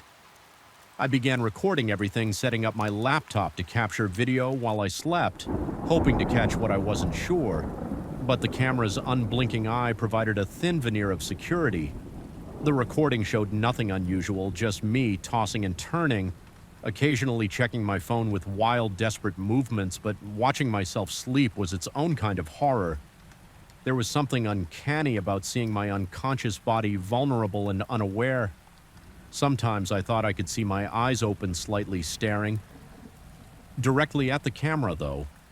I had no memory of waking. My investigation led me down increasingly strange paths. I researched quantum physics theories about parallel universes, psychological disorders that could explain my symptoms, electromagnetic interference that might affect digital communications. Nothing provided a satisfactory explanation for messages that existed for me alone. The turning point came when I received O Parle Estoy. Look at the sky tonight. Something about the instruction felt different, less threatening and more guiding. That evening, I ventured onto my balcony for the first time in weeks. The night air felt alien against my skin after our so long inside. Above me, an aurora rippled across the sky, green and purple waves dancing where they had no business being at this latitude. My phone buzzed in my handbag. Do you see now? The aurora shouldn't have been visible here, not in this city, not this far south. Yet there it was, undulating across the stars like a living thing. My neighbors' apartments remained dark. No one was outside pointing cameras. Skyward, no social media. Exploding with aurora sightings, just me alone witnessing something impossible. The next message broke the pattern. It came in English. The boundary is thinning. I don't have much time, you need to understand. My fingers shook as I typed a response, expecting the now familiar failure. But this time, the message sent, "Who are you?" I am you from elsewhere. Another branch. The accident split. U.S. cold sweat beaded on my forehead. The accident, I couldn't remember what accident. I typed the quantum computing experiment. You were there, I was there, we were the same. Until the divergence fragments of memory surfaced a laboratory I'd never seen, equipment I didn't recognize, faces of colleagues I'd never met yet. Somehow familiar, like deja vu given physical form, my head throbbed with each new image. He explained the other me from some parallel reality that an experiment had gone wrong, creating a fracture between dimensions in his world. I was a physicist working on quantum communication. The accident had split our timeline, creating divergent paths. He had been trying to reach across the divide to warn me they noticed the breach, the Guardians. They maintain the walls between realities, they're coming to seal it. Another message followed quickly, but they don't just fix the breach. They erase anomalies. People like us who have connected across boundaries. My throat-constricted lungs struggling for air that suddenly seemed too thin. How do I stop them? You can't, but you can hide. The aurora is a manifestation of the breach. When it fades, they'll come. You need to be somewhere they won't look, where is somewhere between. Not fully in your world, find a Leo space. I grabbed essential supplies, water, protein bars, a flashlight. My phone charger, the messages directed me to an abandoned subway station at the edge of the city. The entrance was sealed with plywood and chain link, but my other self guided me to a service door that yielded to persistent pressure.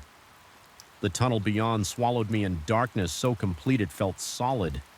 My flashlight beam seemed to penetrate only a few feet before being absorbed.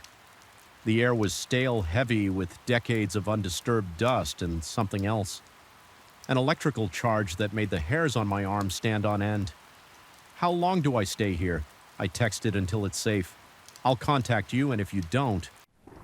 No response came. The signal bars on my phone disappeared one by one until I was truly alone.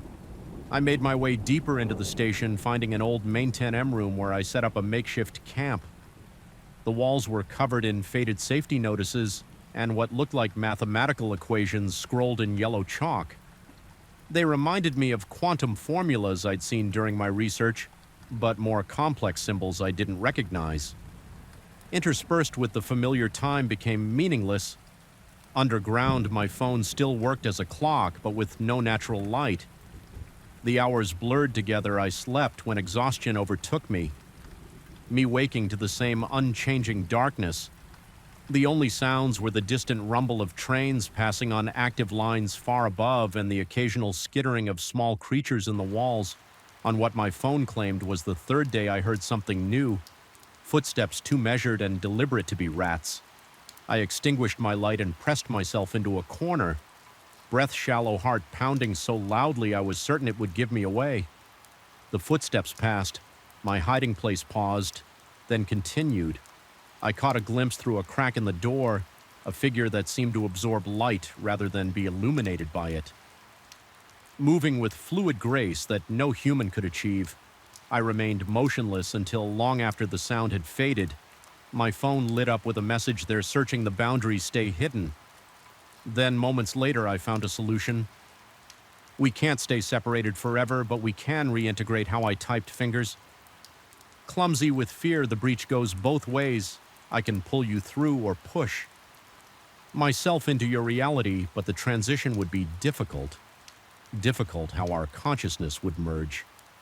Two sets of memories, experiences, knowledge, most people's minds. Fracture. Under the strain, I considered the alternative. Remaining in this limbo indefinitely, hunted by entities I barely understood. What do I do? Find the central platform. There's a maintenance access panel with a red lever when you pull it. Focus on the accident. The memory you've been avoiding, it will create a quantum resonance between us. It took hours of careful movement through the darkness to find the platform. The access panel was exactly where he said it would be, hidden behind a defunct ticket booth. The lever inside was cold to the touch. Resistant as I gripped it with both hands, I closed my eyes and allowed the suppressed memories to surface. The laboratory, the humming machine, the sudden flash of light that seemed to tear reality itself. I remembered my other life, my work, my knowledge. As I pulled the lever down, electricity arced from the panel, enveloping me in blue-white light. Pain lanced through my skull as two sets of memories fought for dominance. Childhood in Boston versus growing up in Chicago, studying literature versus quantum physics. Relationships with different people who had never existed in the other's world for a moment that stretched into eternity. I was everywhere and nowhere, everyone and no one. When consciousness returned, I found myself lying on my apartment floor. Phone clutched in my hand, the screen showed a message thread with my own number. But now I could see both sides of the conversation, what I had sent and what I had received. Both were mine, both had always been mine. I stood on shaky legs and approached the covered bathroom mirror with trembling fingers. I pulled down the sheet, my reflection stared back. But now I recognized it fully. The subtle wrongness I perceived was just the disconnection between my fractured selves. My phone buzzed one final time. My number, our number with a simple message, we're whole now, but the boundary remains torn. Others might find their way through. I glanced at my window where the night sky appeared normal. Stars visible between city buildings. No aurora, no visible breach. But I knew better now. Reality was thinner than anyone suspected, more permeable and somewhere beyond the veil. The Guardians were still searching. I turned away from the window and began removing the sheets from all my mirrors. I would need to see clearly from now on. After all, I knew exactly what to watch for. The fluorescent lights in the Harmon Business Center flickered with an unnatural rhythm, casting sickly shadows across the fourth-floor hallway. The constant electrical hum that permeated the building seemed to deepen as I approached the end of the corridor, clipboard in hand. Something about this place had felt wrong from the moment I'd accepted the contract to assess the commercial properties. Not wrong in any way I could articulate, just a persistent gnawing wrongness that settled in the pit of my stomach and refused to dissipate. My name is Michael Reeves, Commercial Property Assessor for Westlake County. I've spent 15 years evaluating office spaces, retail locations, and industrial properties. I know buildings, I understand their logic, their patterns, their secrets, at least I thought I did before I encountered Office 408. It began 3 weeks ago when I received the assignment to conduct a comprehensive assessment of the Harmon Business Center, a 12-story structure built in the late 1980s. The work was straightforward: verify occupancy, document maintenance issues, assess market values, and update the county's property database. I'd received spreadsheets listing all tenants, floor plans showing every office and security AC access to the entire building. The assessment progressed smoothly through the first 3 floors, but when I reached the 4th floor and began cross-referencing my tenant list with the actual offices, I noticed a discrepancy. My system showed every office from 401 to 424, except for a mysterious 408. According to the official floor plan, there was only 408. No, 408. I assumed it was a clerical error and continued my work. That Friday afternoon, I was finishing my inspection of the 4th floor when I noticed something odd.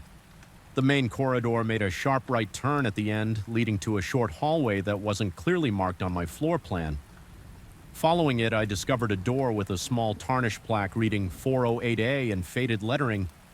The inconsistency triggered my professional curiosity.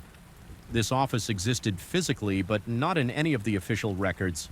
I tried the handle, finding it locked. Pressing my ear against the door, I detected no sound from within. Not even the omnipresent hum of the building's ventilation system seemed to penetrate this space. I knocked, receiving no response. Something about the door's texture felt wrong against my knuckles. Not quite solid, not quite hollow. I made a note to return with a building manager. The strange office nagged at me throughout the weekend. Monday morning, I requested the complete architectural plans from the county archives and spent hours reviewing them according to every document. The hallway ended at Office 408. There was no turn, no extension, no 408. Yet I had seen it, touched it when I returned to the 4th floor the following week. I experienced the first real shock. The corridor ended exactly as the plans indicated, with a blank wall where I distinctly remembered seeing the right turn and hallway extension. I stood frozen. My breath caught in my throat as cold sweat beaded on my forehead. I approached the wall, running my hands over its surface. It was solid drywall painted the same institutional beige as the rest of the building with no indication that a hallway had ever existed there. I asked the receptionist at the insurance office across the hall if she knew anything about Office 408. She looked at me with genuine confusion, stating firmly that the hallway had always ended at that wall. When I described the short extension corridor in the door I'd seen, she suggested I might have confused this floor with another building. Her certainty and the conviction in her eyes made my stomach tighten. I thanked her and left my hands trembling slightly as I made notes. That night I couldn't sleep. My mind replayed the memory of seeing that door, touching it, feeling its strange texture beneath my fingers. I'd been doing this job for 15 years. I didn't confuse buildings. I didn't imagine doors. 3 days later, I was driving past the Harmon Business Center around 9:30 p.m., having finished a late assessment at a nearby property. Almost without conscious decision, I pulled into the parking garage. The night security guard recognized me from my previous visits and allowed me upstairs after I explained I needed to check something for an urgent report. Due the next morning, the building felt different at night. The fluorescent lights hummed at a lower, more menacing frequency. The normal bustle of office activity was replaced by a silence so complete it seemed to press against my eardrums.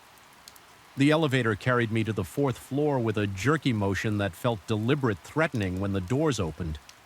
I hesitated before stepping out the hallway stretched before me, identical to how I remembered it from my daytime visits. Yet somehow altered, the shadows seemed deeper, the corners less defined. I walked slowly toward the end of the corridor, my footsteps echoing unnaturally in the empty space. And there it was, the right turn. At the end of the hallway, the extension corridor, the door marked 408A. My heart hammered against my ribcage as I approached the door, looked older somehow. The wood more weathered, the metal plaque, more tarnished than I remembered. The air in the small hallway felt dense, resistant, as if I were moving through water rather than air. My breath came in short, shallow gasps as I reached for my phone to document what I was seeing. I activated the camera and began recording, narrating in a whisper that sounded strange and disconnected from my body. As I approached the door, the image on my phone screen began to distort. Vertical lines cut through the picture, and the audio became a staticky mess of white noise and discordant tones. When I touched the door, the screen went completely black, though the recording indicator showed it was still running. The handle felt ice. Cold against my palm set in a jolt of pain up my arm. It turned easily this time, and the door swung inward with no resistance. The opening revealed only darkness.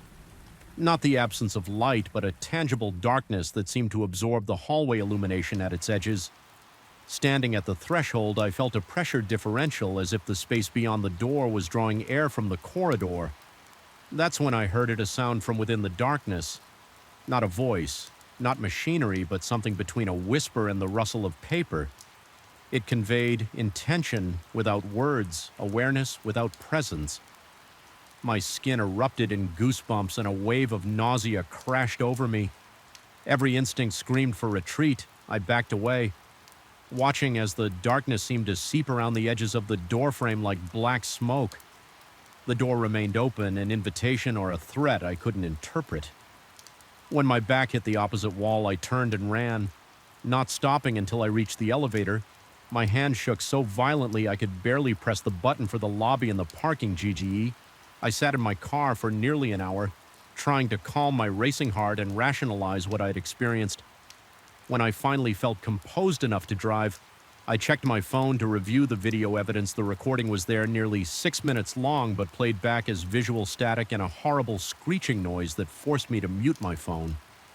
The final frame showed what looked like elongated fingers reaching toward the camera before cutting to black. I told myself I needed verification, confirmation from another person that what I was experiencing was real. The next morning, I returned to the building with James, a security supervisor I'd befriended during my assessments. I explained that I needed to check something on the 4th floor, but didn't elaborate on what we might find. As we walked the corridor together, I felt a creeping dread when we approached the end, as I feared and somehow expected. The hallway terminated in the same blank wall I'd seen during my daytime visits. James looked at me with growing concern as I described the extension. Corridor in Office 408A. I showed him the corrupted video, which now displayed nothing but black frames and produced no sound at all. He suggested gently that I might be overworked, that stress can cause perceptual distortions. I couldn't blame him for his skepticism, but his disbelief only deepened my isolation. Over the next 2 weeks, I visited the Harmon Business Center at different times, documenting when the mysterious extension appeared and when it didn't. A pattern emerged: the corridor. Extension in Office 408A were visible only after sunset and before sunrise. During business hours, the hallway always ended in a blank wall. No one else seemed to notice anything unusual about the fourth floor. I began researching the building's history, searching for any information about Office 4A or unusual occurrences on the fourth floor. The Harmon Business Center had been constructed in 1987 on the site of an older structure. The Harmon Medical Arts Building, which had been demolished after a fire, archives from the local newspaper mentioned nothing unusual about either building. Though I did discover that the original structure had housed psychiatric offices last night, I returned to the building around midnight, determined to investigate Office 408A. More thoroughly, I signed in with the night guard who had grown accustomed to my odd hours and took the elevator to the fourth floor, as anticipated. The extension, corridor, and office 408A awaited me at the end of the hallway. This time I came prepared with a digital recorder, a flashlight, and a small digital camera. In addition to my phone, all devices began malfunctioning as I approached the door, batteries draining inexplicably, screens flickering, then going dark. The flashlight dimmed to a feeble glow that illuminated nothing. Standing before the door, I experienced that same sensation of heavy, resistant air and the subtle pulling feeling as if the space beyond the threshold was creating negative pressure. The door stood slightly ajar, this time revealing a sliver of that absolute darkness within. I almost retreated, then almost turned and walked away, resolved to complete my assessment report without including the mysterious office. But professional pride and a growing obsession pushed me forward. I needed to understand what was happening. I needed to validate my experiences. I pushed the door open wider and directed my failing flashlight into the space. The beam didn't penetrate the darkness. Rather, the darkness seemed to swallow it whole, but as my eyes adjusted, I began to perceive shapes within the blackness. The vague outlines of what might have been office furniture distorted and elongated, as if viewed through warped glass, and there was movement, subtle shifts in the density of the darkness, suggesting something circulating within the room. The air temperature dropped dramatically. My breath fogging before me as I stood at the threshold, that sound returned. The whisper rustle I'd heard before, but now it formed patterns that almost resembled words. Logic insisted I should not enter, but I found myself taking a step forward anyway, crossing the threshold into Office 408. The cold intensified, immediately burning my lungs with each breath. The door swung shut behind me with a soft click that sounded final, irrevocable. In the absolute darkness, my sense of orientation vanished. I couldn't tell which direction faced the door. Which way was forward, or back then came the sensation of presence, not just one, but many. I wasn't alone in that lightless void. Something moved past me, brushing against my arm with a touch that felt like dry paper. Another passed behind me close enough that I felt the displacement of air against my neck. My heart pounded so violently I feared it might rupture. The whisper rustle sounds converged, forming words I could almost comprehend. They seemed to emanate not from any particular direction, but from the darkness itself. I strained to understand, feeling that they were trying to communicate something of vital importance. That's when I saw it. A faint phosphorescent glow emanating from what appeared to be a desk at the center of the room. As my eyes adapted further, I could make out paper spread across its surface, glowing with their own pale light. I moved toward them, driven by a compulsion I couldn't resist. The papers contained architectural drawings of the Harmon Business Center, but with significant differences from the building I knew. Additional rooms, hidden passages, and altered dimensions filled the blueprints. Most notably, the fourth floor showed a much larger space where Office 408 should be a suite of rooms designated as special projects with no further explanation. As I examined the papers, I noticed dates in the corners. They weren't from the 1980s when the current building was constructed, but from 2031, 6 years in the future. My hands trembled as I tried to process this impossibility. The whisper rustle sounds intensified, becoming almost frantic in their rhythm. A sudden clarity struck me. Office 408. A existed outside normal temporal boundaries. It wasn't disappearing and reappearing, it was phasing between different points in time. During business hours, it existed in another, when perhaps the past or future becoming accessible. Only during the leal night hours, when the building's energy patterns shifted, as this realization formed. The temperature in the room plummeted further. The papers on the desk began to curl and blacken at the edges, though no flame was visible. The presences moving around me grew more agitated, their paper-dry touches becoming more frequent, more insistent. I needed to leave now, but in the disorienting darkness, I had no idea which direction would lead to the door. Panic surged through me as I turned in place, searching for any indication of an X. Yet my foot struck something solid. A chair or desk, sending me stumbling forward. My outstretched hands met a solid surface. A wall. I ran my palms along it, searching desperately for a door handle. The whisper rustle. Sounds coalesced into a single voice, still not quite human, but clearly intelligible. Now it spoke 4 words that froze my blood. Not yet your time. My searching fingers found a metal doorknob. I twisted it frantically, throwing my weight against the door.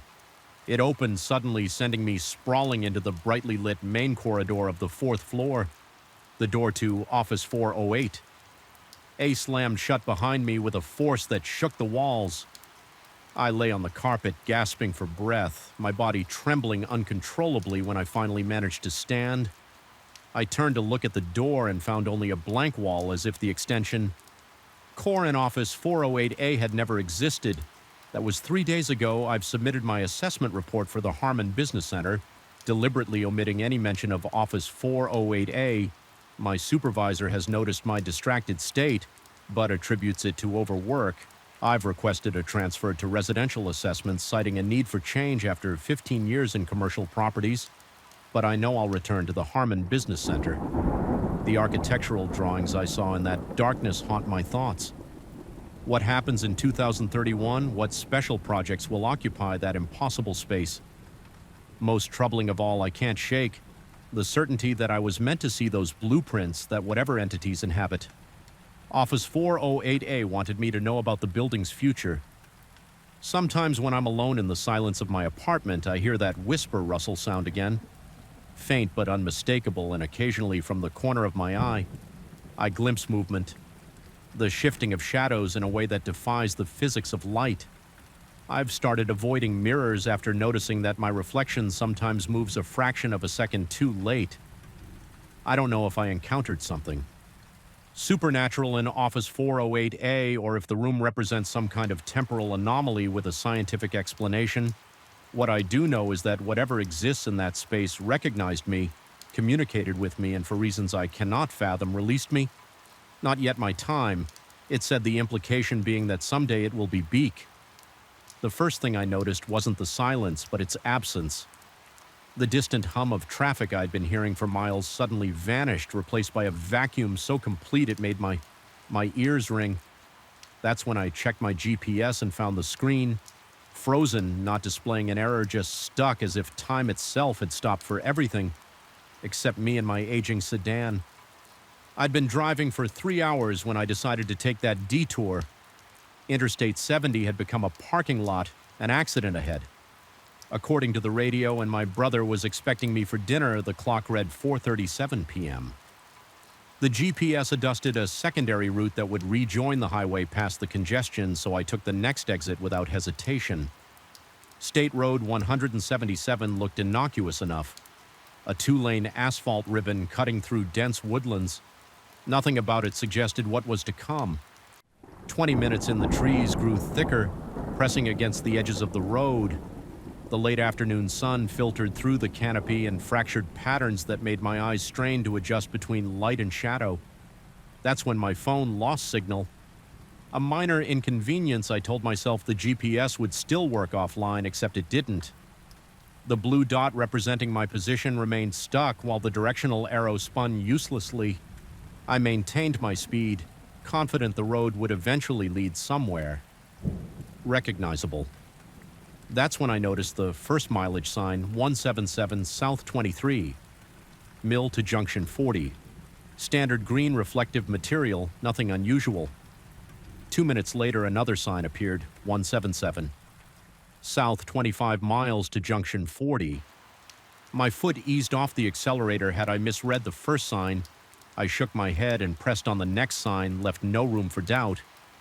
177 South 28 miles to Junction 40. The distances were increasing. I was driving south, but somehow getting further from my destination. A cold sweat broke out across my forehead. I checked my watch, 5:12 p.m. The afternoon sun should have been lower in the sky, but when I looked outside, the golden light appeared higher. More like mid-afternoon. My dashboard clock now read 3:47 p.m. Nearly an hour earlier than when I'd left the interstate. I pulled onto the shoulder tires, crunching over gravel. The engine idled as I gripped the steering wheel until my knuckles whitened. My breathing came in short, painful gasps, as if the air inside the car had thinned through the windshield. I watched the shadows cast by the trees gradually shrink and shift direction. The sun was rising in the west. 10 minutes passed according to my watch, though the car clock now read 2:15 p.m. The forest had fallen into an unnatural silence. No birds, no rustling leaves. Despite the visible movement of branches in the wind, I felt a pressure in my ears like when descending in an airplane, except it wouldn't equalize. No matter how much I swallowed, followed fumbling with shaking hands, I tried restarting the car's infotainment system. The screen went black, then displayed the manufacturer's logo for an excruciating length of time before finally rebooting the clock. Reset to 12 a.m. rangs, then immediately jumped to 5:47 p.m. Later than when I'd started this journey, something flickered in my peripheral vision. A dark shape moving between trees about 50 yards ahead. Too large to be a deer, too fluid to be human. When I focused directly on the spot, nothing was there but the sensation of being watched intensified until my skin prickled with gooseflesh. I decided to turn around whatever strange phenomenon was affecting this stretch of road. I wanted no part of it. I shifted into drive and pulled back onto the asphalt, executing a careful three-point turn. The road behind me stretched empty and straight, far straighter than I remembered I could see at least a mile back, with no curves or hills to obscure the view. This wasn't the same winding road I'd been traveling. The fuel gauge caught my attention 3/4 full when I'd exited the interstate. Now hovering just above empty, the trip computer showed I traveled 187 miles since my last fill-up. Impossible. Given that I'd only driven about 40 miles from home, my throat constricted as I accelerated. North, the speedometer read 55 mech, but the trees passed by with unnatural slowness, as if I were crawling along at 20. My hands trembled against the steering wheel and a persistent throbbing had begun behind my right eye.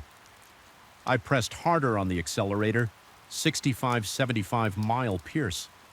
The engine strained and wind, but the landscape's passage remained eerily unhurried. A road sign appeared, 177, North 32M to Interstate 70.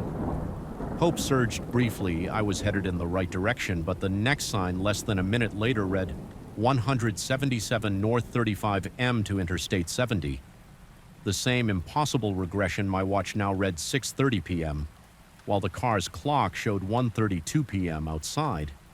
The light had shifted again, taking on the amber quality of late afternoon. The sun now hung where it should have been at that hour, but I couldn't shake the certainty that it had been in at least 3 different positions in the sky since I'd pulled onto this road. Something dark moved across the road about a 1/4 mile ahead. Not an animal, more like a smudge of shadow. Disconnected from any object capable of casting it, It slid across the asphalt with deliberate slowness before dissolving into the trees. I blinked, rapidly convinced my exhaustion was causing visual hallucinations. The radio suddenly crackled to life, though I hadn't touched its static at first. Then fragments of voices, not a clear broadcast, but snippets of conversations overlapping each other.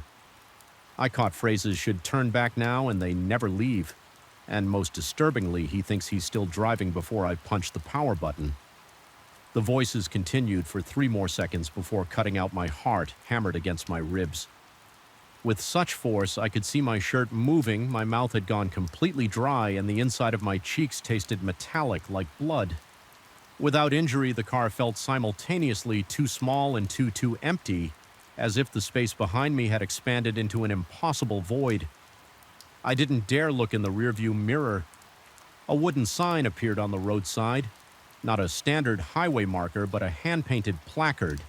I would have expected to see outside a rural business. Larson's Gas and Grocery, last stop for 60 miles below it, in smaller letters, as 1953. The paint looked fresh desperation and my near empty. Tent Tank made the decision for me.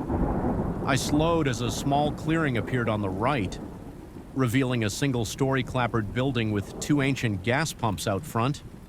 The place looked like it had been plucked straight from the 1950s, down to the Coca-Cola thermometer hanging beside the front door. No other vehicles were visible. I pulled up to the pump and the gravel crunched under my tires with abnormal loudness in the stillness. When I shut off the engine, the abrupt silence felt like a physical presence pressing against my eardrums. My watch read 7:05 p.m. The car's clock displayed 4:37 p.m. Exactly the time I'd exited the interstate hours earlier, the station appeared. Operational lights glowed warmly behind the windows, but no one came out to attend the pump, and I saw no movement inside. I sat for 5 full minutes, unable to make myself open the door and step outside. Something about this place felt wrong in a way I couldn't articulate. Not abandoned, but waiting. I noticed a payphone attached to the side of the building, an anachronism in our cellular age, a lifeline. If I could call my brother, explain where I was, but even as the thought formed, I realized I didn't know where I was. Not really. The GPS had failed, the mileage signs contradicted themselves, and time itself seemed broken. A bead of sweat traced a cold path down my spine as I finally forced myself to exit the vehicle. The air outside felt thick and stagnant, like breathing through wet cotton. The temperature had dropped at least 15 degrees since I'd pulled over earlier. Though the sun still shone with late afternoon intensity, I tried the pump. First relieved when it activated with a mechanical clunk. After I lifted the nozzle, no card reader. This was the sort that ran continuously until you manually stopped it. The numbers spun on the analog display as I filled my tank. The gallons climbing improbably fast, considering how little room should have remained. 7 gallons, 10, 15, 18. The tank held 16 maximum. I pulled the nozzle out, but gasoline continued to pour from the spout onto the concrete, disappearing through cracks without pooling. I jammed the nozzle back into the pump housing and the flow ceased. The station door opened with a creak that raised the hair on my arms. A man stood in the doorway, tall, rail-thin, dressed in what looked like a service station uniform.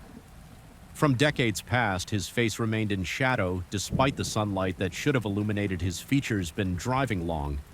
His voice sounded wrong, like multiple voices speaking in near unison with subtle delays between them. I managed to croak out a response asking where exactly this road LED. He made a sound that might have been a laugh, depends on where you're trying to go. He stepped forward and I stepped back. Involuntarily, his face came into view.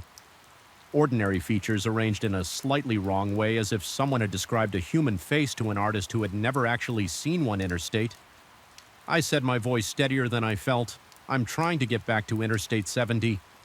The interstate, he repeated, drawing out the word. Sure, you just keep heading north about 10 minutes, you'll see the signs. His lips didn't quite sync with his words. I nodded already, retreating toward my car. What do I owe you for the gas on the house? He said, smiling. Now too many teeth in that smile. First-time visitors don't pay the road brings us enough. He stepped back into the station before I could respond. The door closing with the same unsettling creak, I drove away with my hands slick on the steering wheel, accelerating harder than necessary. The station receded in my mirrors, then disappeared entirely when it should have still been visible on the straight road 10 minutes north. Just as he'd promised, I saw the interstate signs, the clock on my dashboard. Now read 5:52 p.m. My watch showed 7:32 p.m. The fuel gauge indicated a full tank. I merged onto Interstate 70 with a flood of relief, so intense it left me lie-headed normal traffic. Surrounded me cars, trucks, all moving at predictable speeds. My GPS reactivated immediately, the robotic voice announcing I would reach my destination in 45 minutes. I had somehow bypassed half my journey. When I arrived at my brother's house, he greeted me with surprise, noting I was early despite the heavy traffic reported on the news.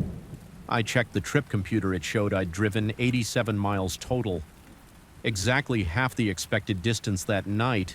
Scrolling through my phone's photo gallery, I found images I didn't remember, taking blurry shots of empty road, the strange gas station, and one clear picture of a road sign, 177 South. Welcome back. I've taken the interstate exclusively since then, but sometimes when I'm driving alone at dusk, my GPS will suggest an alternate route, a quicker way to avoid traffic. The screen will flicker momentarily, and I'll catch a glimpse of a road that isn't marked on any map, a road numbered 177, and sometimes in my rearview mirror, I see a service station attendant with too many teeth, watching and waiting for me to take that turn again. The mind plays tricks, they say, but what if the trick isn't in your mind at all, but in the fabric of reality itself?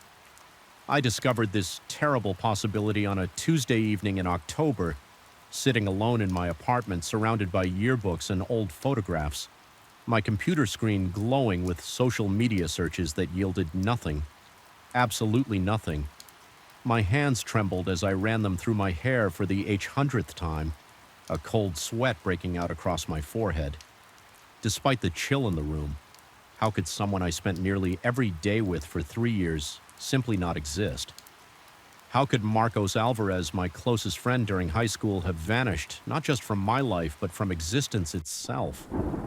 I remember him clearly, 6'2", wavy black hair that fell just above his shoulders, a small scar above his right eyebrow from a childhood accident involving his brother's bike, the way he'd crack his knuckles before every basketball game. A habit I found annoying but predictable, his laugh a short explosive burst, followed by a wheezing sound when something really got him going, the smell of his mother's homemade empanadas that he'd bring for lunch occasionally and always share with me. These memories aren't vague impressions, they're vivid, detailed recollections of someone I knew better than most of my family members. Yet here I was, 32 years old, staring at our senior yearbook, and Marcos wasn't in it. Not in our class photo, not in the basketball team picture where he'd been starting power forward, not in any of the candid shots from prom where we both gone stag and spent most of the night making fun of the couples on the dance floor in the basketball team photo, where I clearly remember Marco standing behind me with his hands on my shoulders. There was instead a short blonde kid named Trevor, whom I barely recall from math class. This discrepancy first occurred to me 3 weeks ago when my mother shipped me a box of my old high school memorabilia she'd found while cleaning out the attic. Among the items was a trophy. Our debate team won junior year. I distinctly remembered that tournament Marcos and I had prepared for weeks, staying up late at his house, refining arguments, his father bringing us coffee at midnight, despite his mother's protests about sin. The moment we won, Marcos had grabbed me in a bee hug so tight I could barely breathe, whispering, "We actually did it, man," in my ear with a voice thick with emotion. But the inscription on the trophy listed only my name and that of Sarah Martinez, a girl I certainly knew but had never partnered with for debate when I called my mother to ask about this. Her confusion was genuine. She'd never heard of Marcos Alvarez, maybe from college, she suggested. But no, I was certain he was from high school. I even described him to her. His height, his hair, the black leather jacket he wore nearly every day. Despite the Texas heat, nothing registered. I became obsessed with finding proof of his existence. I contacted old classmates through Facebook, casual messages, asking if they remembered Marcos from the basketball team or debate club. Each response twisted the knife deeper. No one remembered him. Some suggested I might be thinking of Marcus Reynolds, a popular senior when we were sophomores, but that wasn't right. Others thought perhaps I was confusing high school memories with college ones, as my mother had suggested I dug out old papers from high school, convinced I'd find his name on group assignments or at least a mention in my own juvenile journals. Nothing I found a paper I specifically remembered writing with him. Our analysis of The Great Gatsby that earned us an A+ in AP English, but the paper showed only my name at the top. The rational part of my brain suggested there must be a simple explanation. False memories are a documented psychological phenomenon. Perhaps I'd created Marcos as a composite of several friends, or maybe there was a real Marcos but from a different period of my life, and my mind had simply misplaced him in time, but these explanations felt hollow against the sheer volume and clarity of my memories. It was during this period of questioning that I began to notice strange occurrences around my apartment. At first they were subtle enough to dismiss a book out of place, a cup I didn't remember leaving on the counter, my keys on the hook when I thought I'd left them by the door, but as my search for evidence of Marcos intensified, so did these disturbances one night. I woke at 3:17 a.m. to the sound of basketball dribbling. Not from outside, not from a neighbor's TV, but from inside my living room. My mouth went dry instantly and I lay paralyzed as the rhythmic thump, thump, thump continued for exactly 47 seconds before stopping abruptly. The next morning I found nothing out of place but the faint smell of gym sneakers lingered in the air. I installed a security camera in my living room that weekend. It recorded nothing unusual for the first few. Nights, though, I continued to hear sounds, whispered conversations just at the edge of comprehensibility, laughter that seemed to come from inside the walls, the creak of my couch as if someone had just sat down when no one was there. The camera captured none of this. Then on the fifth night, something changed. Reviewing the footage the next morning, I noticed a glitch at 3:17 a.m., the same time I'd heard the basketball dribbling. Days earlier, the video feed didn't cut out entirely, but the image warped, stretching and compressing as if seen through a heat mirage, and in that distortion for approximately 4 seconds, I could make out the silhouette of someone sitting on my couch, someone tall with hair that fell to their shoulders. My heart hammered against my ribcage as I replayed those 4 seconds. Dozens of times, my fingers trembling so badly I kept missing the pause button. It wasn't clear enough to definitively say it was Marcos, but it wasn't clear enough to say it wasn't him either. What was clear was that someone or something had been in my apartment and my camera had barely captured it. I printed a still from the video, the blurry silhouette circled in red marker, and added it to my growing wall of evidence, a detective board worthy of any crime show with sticky notes, string connections, and timeline markers. I was no longer just trying to prove Morrow's heading existed. I was trying to understand what was happening to me. Now sleep became almost impossible each night. The disturbances grew more pronounced. The temperature in my apartment would drop suddenly in specific spots, cold enough that my breath would fog if I walked through them. Electronics malfunctioned, my TV turning on by itself, to static my phone ringing with no caller ID and no one on the line. When I answered 3 times, I found handwritten notes in what looked like my own. Handwriting, but with messages I had no memory of writing. Remember, the pizza place checked the roof. He's still watching, the pizza place referred to in the note. Had to be goes a local joint where Marcos and I used to go after basketball games. It had closed years ago, but the building was still there. Now a vape shop, the roof that had to mean our high school roof where we'd sometimes sneak during lunch breaks to get away from the noise of the cafeteria. The last note, though, he's still watching that. One chilled me to the core because I'd begun to feel exactly that. Watched it wasn't just paranoia, the hairs on the back of my neck would stand up. Suddenly reflective surfaces, windows at night. My bathroom mirror, even the screen of my turned-off TV seemed to show movements. Just at the edge of my vision, movements that disappeared when I turned to look directly. I began avoiding mirrors altogether, taking quick showers with my eyes fixed firmly on the tiles. My performance at work suffered, colleagues noted my distraction, my bloodshot eyes, my startled jumps. When someone approached my desk unexpectedly, my boss suggested I take some personal days concern. Evident in her voice, I agreed not because I wanted the time off, but because I needed to pursue this mystery with my full attention. With this newfound freedom, I drove to my old high school, arriving just as classes L out for the day. The building had been renovated since my time there, but the basic layout remained the same. I spoke to the front office, spinning a story about researching for a memoir, and asked if I could see past yearbooks. The secretary, an older woman with sympathetic eyes, led me to the library where archives were kept. I spent hours going through yearbooks, not just from my years, but from the years before and after as well. No Marcos, I expanded my search to club photos, sports teams from other seasons, candid shots in the hallways. Nothing. According to these records, Marcos Alvarez had never attended Westlake High as I was leaving. Deflated and more confused than ever, I passed the trophy case in the main hallway. There, among the sporting achievements and academic honors, was our debate trophy. I pressed my face close to the glass, my breath fogging the surface as I read the inscription. My name and Sarah Martinez's, just as on my copy at home, but as I pulled back, the reflection in the glass showed something that made my blood run cold over my shoulder. Just behind me stood a tall figure with shoulder-length dark hair. I spun around so quickly I nearly fell, but there was no one there. Just confused students giving the weird adult a wide berth as they hurried to their buses. The drive home was a blur. My hands shook on the steering wheel, and twice I had to pull over when I thought I saw someone in my backseat through the rearview mirror. By the time I reached my apartment, the sun was setting, casting long shadows across the parking lot.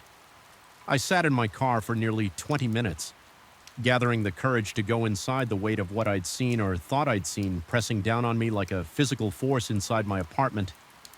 Everything was exactly as I'd left it, yet somehow different. The air felt charged like the atmosphere before a thunderstorm. I went straight to my evidence wall, staring at the blurry silhouette from my security camera. That's when I noticed something I'd missed before. A reflection in my TV screen visible in the corner of the frame, a tall figure standing behind me as I slept on the couch. My legs gave out and I sank to the floor, my back against the wall, eyes fixed on that image. The rational explanations I'd been clinging to evaporated. This wasn't false memory or misplaced nostalgia.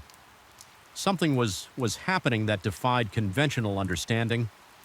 I grabbed my laptop with shaking hands and began typing everything I could remember about Marcos, every interaction, every conversation, every shared experience. The words poured out of me in a frantic stream, as if by documenting him thoroughly enough I could somehow anchor him to reality. I wrote for hours, pausing only when my fingers cramped or when strange sounds from elsewhere in the apartment demanded investigation at 3:17 a.m. My laptop screen went black. Not the gradual fade of a dying battery, but an instantaneous switch to darkness. In the reflection of the screen, I saw him, Marcos, standing behind me, his expression unreadable in the dim light. I couldn't move, couldn't breathe. As he leaned down toward my ear, the voice that came was familiar yet distorted, as if speaking through water. You weren't supposed to remember for me.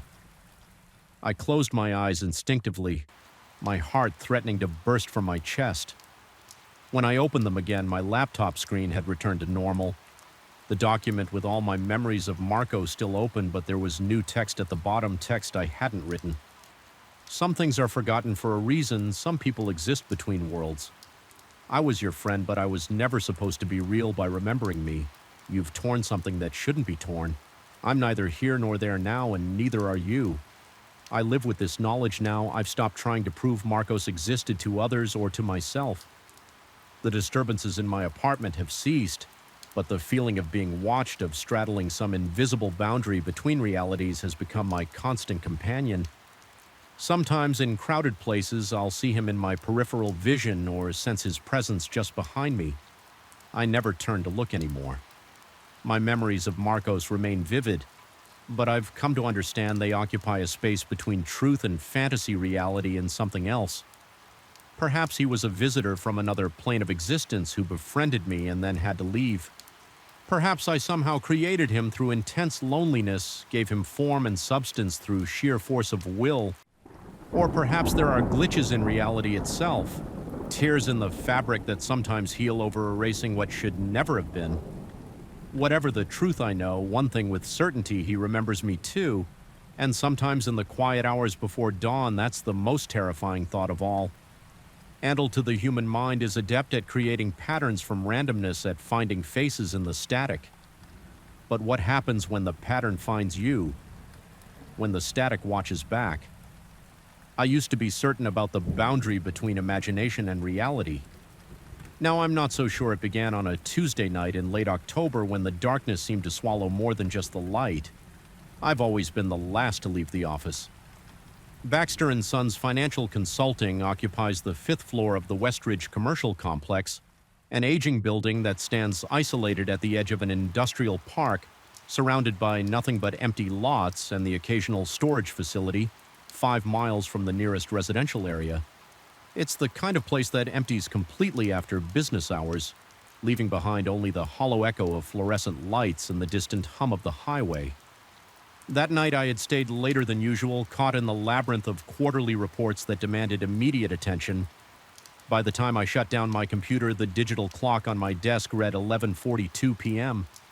The cleaning crew had come and gone hours ago, leaving behind the chemical scent of industrial disinfectant that always made my sinuses burn as I gathered my belongings. The silence pressed against my eardrums like cotton wool. The building had settled into that peculiar stillness that seems to amplify every small sound. The tick of the wall clock, the distant gurgle of pipes, the soft whisper of air through vents. I remember thinking how different a place becomes when humans vacate it, as if the walls themselves exhale. Once we're gone, the elevator ride down to the lobby was uneventful, though I couldn't shake the feeling that the car descended slower than usual, as if reluctant to deliver me to the ground floor when the doors finally parted. The security guard's desk sat empty.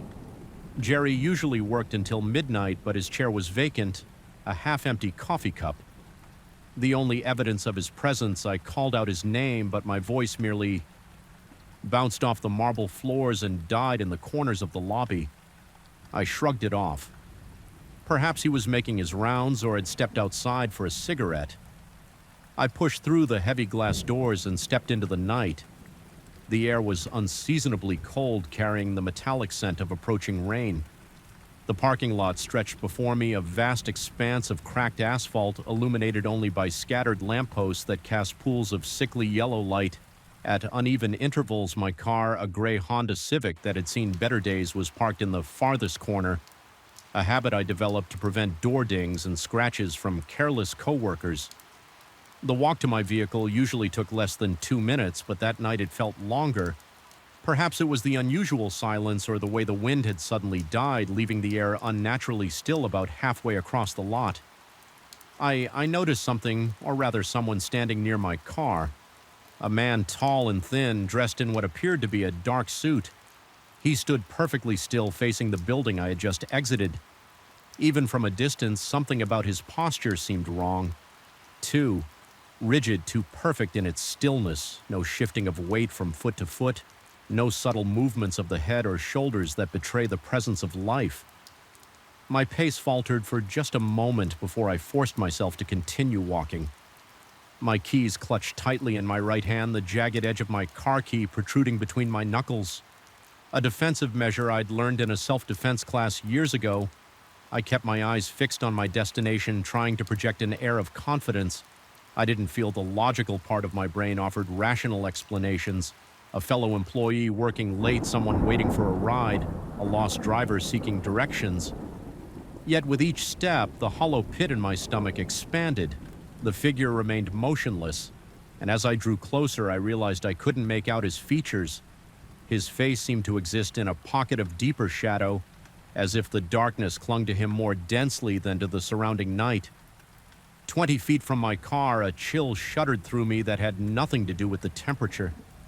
It started at the base of my spine and crawled upward, branching out along my ribs and settling at the nape of my neck.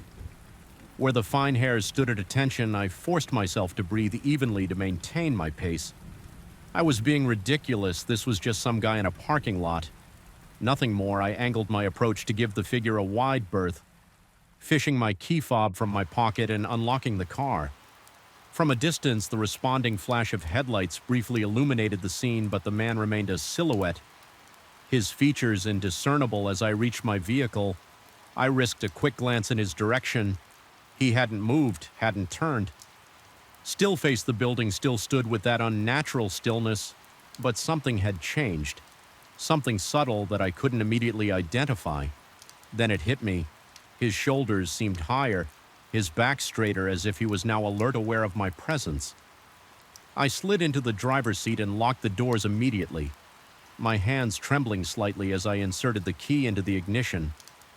The engine sputtered once, before roaring to life, and I cranked the heater to combat the sudden chill that had settled into my bones out of habit.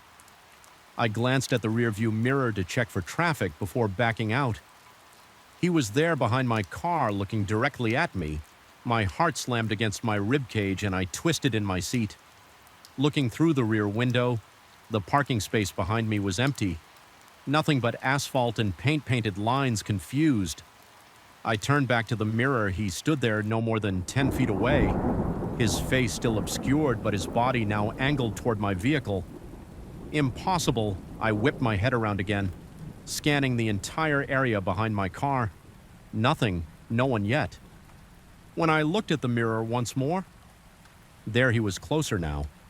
Perhaps 7 feet from my bumper. Panic surged through me like an electrical current. I threw the car into drive and pressed the accelerator tires, squealing as I pulled away from the parking space. My hands were slick with sweat on the steering wheel as I navigated toward the exit, checking all mirrors obsessively each time I looked at the rear view. He was there, always at the same distance, moving when I moved, stopping when I stopped, yet never visible. When I turned to look directly, I sped through the parking lot, taking the corner near the security booth too quickly, feeling the car list dangerously to one side before the tires found their grip. Again, the exit gate was up, unusual for this time of night, as it typically lowered automatically after 10 p.m. Requiring an employee keycard to open, I didn't question this. Stroke of luck, accelerating through the opening and onto the main road only when I was a mile away. With the glow of the highway visible ahead, did I allow myself to take a deep, shuddering breath. My shirt clung to my back, soaked with cold sweat, and my jaw ached. From clenching it so tightly, the rational explanations began to assert themselves again.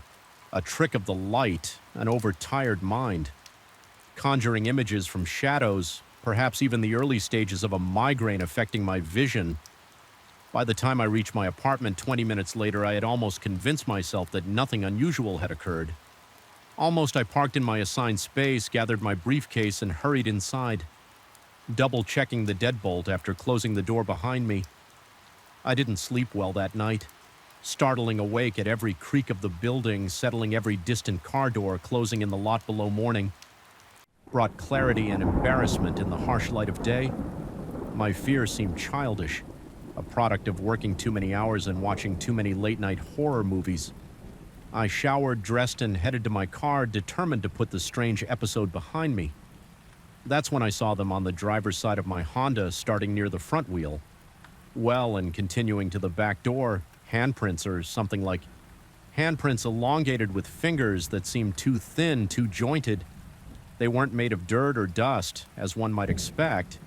Instead, they appeared as dry patches on the metal, as if all moisture had been extracted from those precise areas, leaving behind a dull, almost oxidized finish in the shape of hands.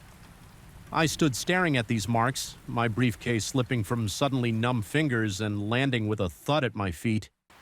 A maintenance worker passing by asked if everything was all right. I managed to nod, mumbling something about bird droppings on my car.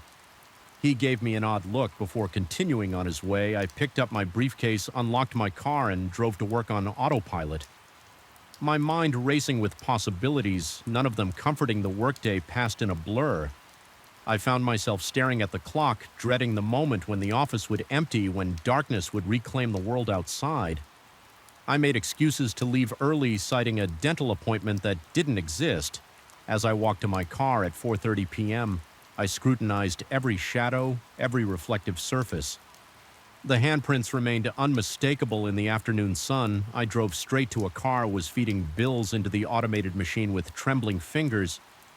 I watched through the windshield as jets of water and soap assaulted my vehicle from all sides, scrubbing brushes working methodically over every surface. When the cycle finished and I pulled out of the bay, I immediately checked the side of the car. The handprints remained, untouched by water soap or mechanical brushes. Over the next week, I became obsessed with removing these marks. I tried specialized cleaning products, then a clay bar treatment.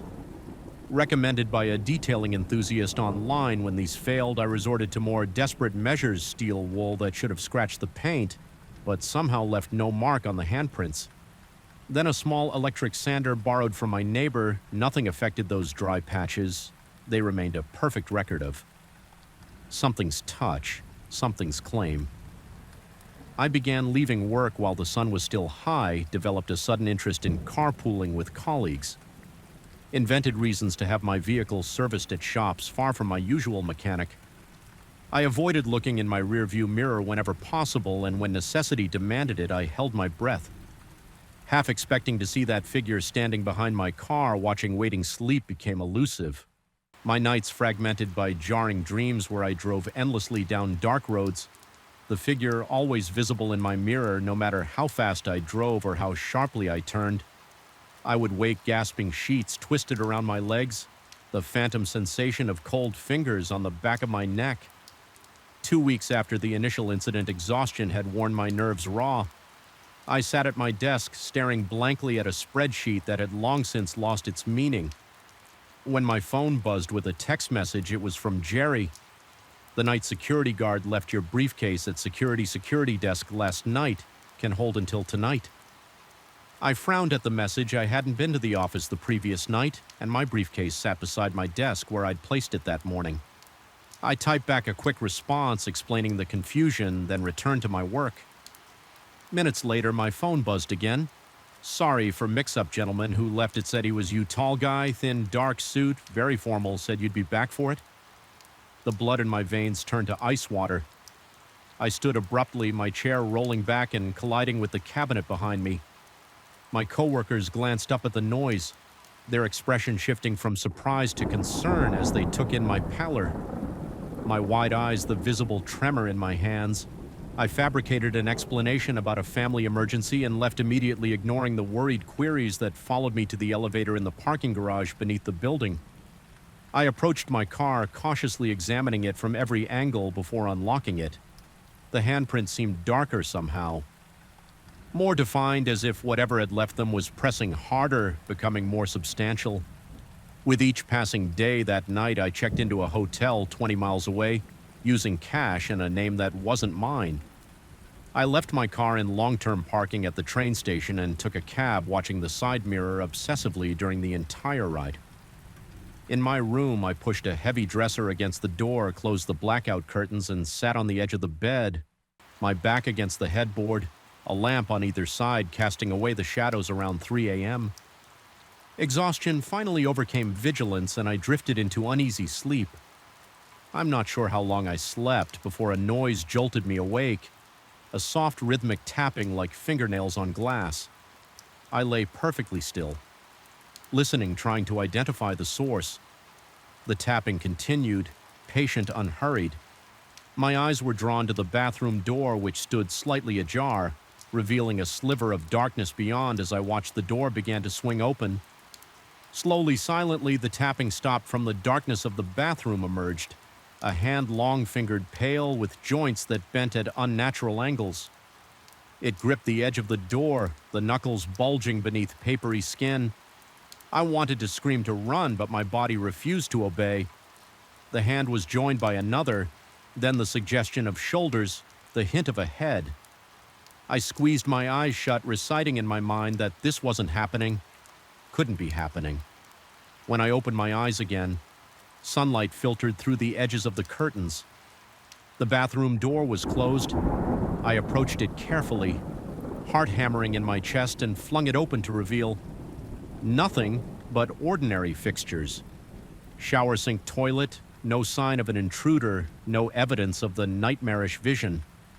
I checked out immediately, returning to my apartment, only long enough to pack essential items before driving to my sister's house in the next state. I told her I was having work done on my place. A convenient lie she accepted without question. For 3 days, I experienced something close to peace. My car remained unmarked. The handprints had vanished during my absence. I began to wonder if perhaps the entire episode had been a manifestation of stress, a temporary break with reality brought on by overwork and isolation. On the fourth morning, I stepped outside to retrieve the newspaper from my sister's driveway. A car was parked across the street. My car, my Honda Civic, which should have been sitting in my sister's garage where I'd left it the previous evening. As I stared in disbelief, I noticed movement in the driver's seat. Someone sat there, hands resting on the steering wheel. I crossed the street slowly, as if in a trance. The driver's window was rolled down, the seat was empty, but in the rearview mirror I could clearly see a reflection. A man in a dark suit staring back at me as I watched, frozen in place. His lips pulled back in what might have been a smile, revealing teeth too numerous, too sharp. The mirror showed his hand reaching toward me, long fingers extending beyond what should have been physically possible in reality. If such a concept still applied, nothing was there, just empty air, and the growing certainty that whatever boundary exists between the world of reflections and our own had become permeable, at least for him. I backed away, then turned and ran back to the house. I've been here for 2 days now, writing this account, trying to make sense of what's happening. My sister thinks I'm ill, has suggested doctors, therapists, even a short stay at a facility where I can rest. She doesn't understand that rest is impossible. Now that closing my eyes means seeing him standing beside my bed watching Waiting last night. I covered every reflective surface in my room, the television screen, the window glass, even the face of my wristwatch. I lay in darkness, listening to the sounds of the house settling to my sister's soft snoring from the next room to the distant passing of cars on the main road. Just before dawn, my phone lit up with a notification, a text message from my own number. "Look at your hand." I didn't want to. Every instinct screamed against it, but my eyes betrayed me. Dropping to my left hand, which rested at top. The blanket there spread across my palm and extending to my wrist was a handprint, dry, desiccated skin in the exact shape of long jointed fingers. As I stared in horror, the mark began to spread, the moisture being pulled from my flesh as if by some unseen force, the pattern extending up my forearm. I don't know what he wants. I don't know why he chose me, but I know now that no distance will be sufficient. No hiding place secure enough. He exists in reflections and mirrors in the spaces just beyond direct sight, and he's patient, so very patient. I catch glimpses of him everywhere now, in store windows as I pass, in the chrome finish of elevator doors, in the black screen of my phone before it lights up, always watching, always waiting for what I still don't know. But I suspect with growing certainty that sooner or later I'll find out the FL. Lights in our office never fully die, they simply decay. Hour by hour, their buzzing grows more insistent while their illumination dims, creating shadows that shift and stretch across empty desks. This gradual degradation of light is something you only notice when you're the last one left, when the building settles into that hollow quietness that makes every creak, every distant hum of the elevator, machinery, every tick of the wall clock feel like a secret being whispered directly into your ear. I've worked countless late nights at Meridian Analytics, but it wasn't until 6 weeks ago that I realized these weren't the only sounds keeping me company. After hours, I'm a data analyst at a small financial consulting firm located on the 14th floor of an aging office building downtown. Our space is modest. A reception area, 8 cubicles, a conference room, and 2 private offices. One belonging to Robert Mercer, the founder and managing partner. Mercer is demanding, but fair, the kind of boss who expects excellence but acknowledges hard work. He's methodical, always following the same routines, arriving precisely at 7:30 a.m., leaving at 6:15 p.m., and wearing the same style of charcoal suit with different colored ties to denote the day of the week. Tuesday is always navy blue, Wednesday is burgundy. His predictability became a comforting constant. In my otherwise chaotic life that night, I was hunched over spreadsheets, cross-referencing orderly projections for a major client presentation. The following morning, the office had emptied 2 hours earlier. Mercer himself had left around 4, mentioning something about his daughter's piano recital. I remember checking my watch 9:42 p.m. and calculating how much longer I would need to finish the analysis. That's when I heard it. My name called out from the hallway leading to the conference room. Daniel, the voice, was unmistakably Mercer's. That distinct beret one with the slight southern drawl he picked up during his years at Vanderbilt. The inflection was peculiar, almost like a question and a statement. Simultaneously, I responded, automatically asking if he needed the preliminary numbers. The sudden sound of my own voice hanging in the empty office made me realize how strange it was that Mercer would be back. I pushed away from my desk, the wheels of my chair squeaking against the laminate flooring. The hallway was empty. The motion sensor lights flickered on as I stepped into the corridor, revealing nothing but closed doors and the water cooler bubbling quietly in the corner. I called out again, my voice sounding smaller than before. No response. I checked the conference room, Mercer's office, even the small kitchen area and bathroom. Nothing. I rationalized that perhaps I had misheard something, the building's old pipes, the elevator machinery, or maybe even someone on another floor. Logical explanations existed. They had to back at my desk. I had just resumed work when the office phone rang. Its shrill tone shattering the silence, the caller ID displayed Mercer's home number. My hand hesitated above the receiver for a moment before picking up Mercer's voice. Came through the line inquiring about the status of the Davidson report. What froze the blood in my veins wasn't the content of his question, but the intonation, identical to what I had heard in the hallway minutes earlier. The same questioning inflection, the same subtle draw elongating the second syllable of my name. I managed to respond coherently, assuring him the report would be ready by morning. Throughout our brief conversation, my eyes remained fixed on the empty hallway, half expecting to see a figure materialize where the voice had originated after hanging up. I sat motionless, listening intently to the ambient sounds of the office. The fluorescent light above my desk flickered rhythmically, casting intermittent shadows across my keyboard. I could have left then, should have. Instead, I convinced myself it was a coincidence. Perhaps an echo in the building's ventilation system had carried fragments of an earlier conversation. Perhaps stress and exhaustion were playing tricks on my perception. Rational explanations existed, but in the following days the incidents multiplied. Each occurrence followed the same pattern. I would hear Mercer's voice in the office shortly after he had physically left the building, followed by an actual communication from him from another location. Sometimes it was a phone call, sometimes a text or email, but always with the same vocal patterns or writing style. I had just heard in the empty office the phenomenon wasn't limited to my name being called. Once I heard what sounded like Mercer discussing quarterly projections with someone in the conference room, complete with the distinctive way he tapped his pen against the table for emphasis. When I investigated, the room was dark and unoccupied. 20 minutes later, he sent a company-wide email outlining the exact same points about the quarterly forecast. My colleagues noticed the change in my behavior. How could they not? I began to flinch at sudden sounds, to stare too long at empty spaces. I installed a small mirror on my monitor to watch the area behind me. My work suffered as I spent increasing amounts of time analyzing patterns. When Mercer left, where I heard the voice, what was communicated, and when the actual communication followed, I mapped it all in a spreadsheet, searching for correlations for any data point that might explain what was happening. According to my calculations, the time between hearing the voice and receiving the actual communication from Mercer was decreasing. Initially, it had been minutes, then seconds. I began to fear the moment these events would occur simultaneously.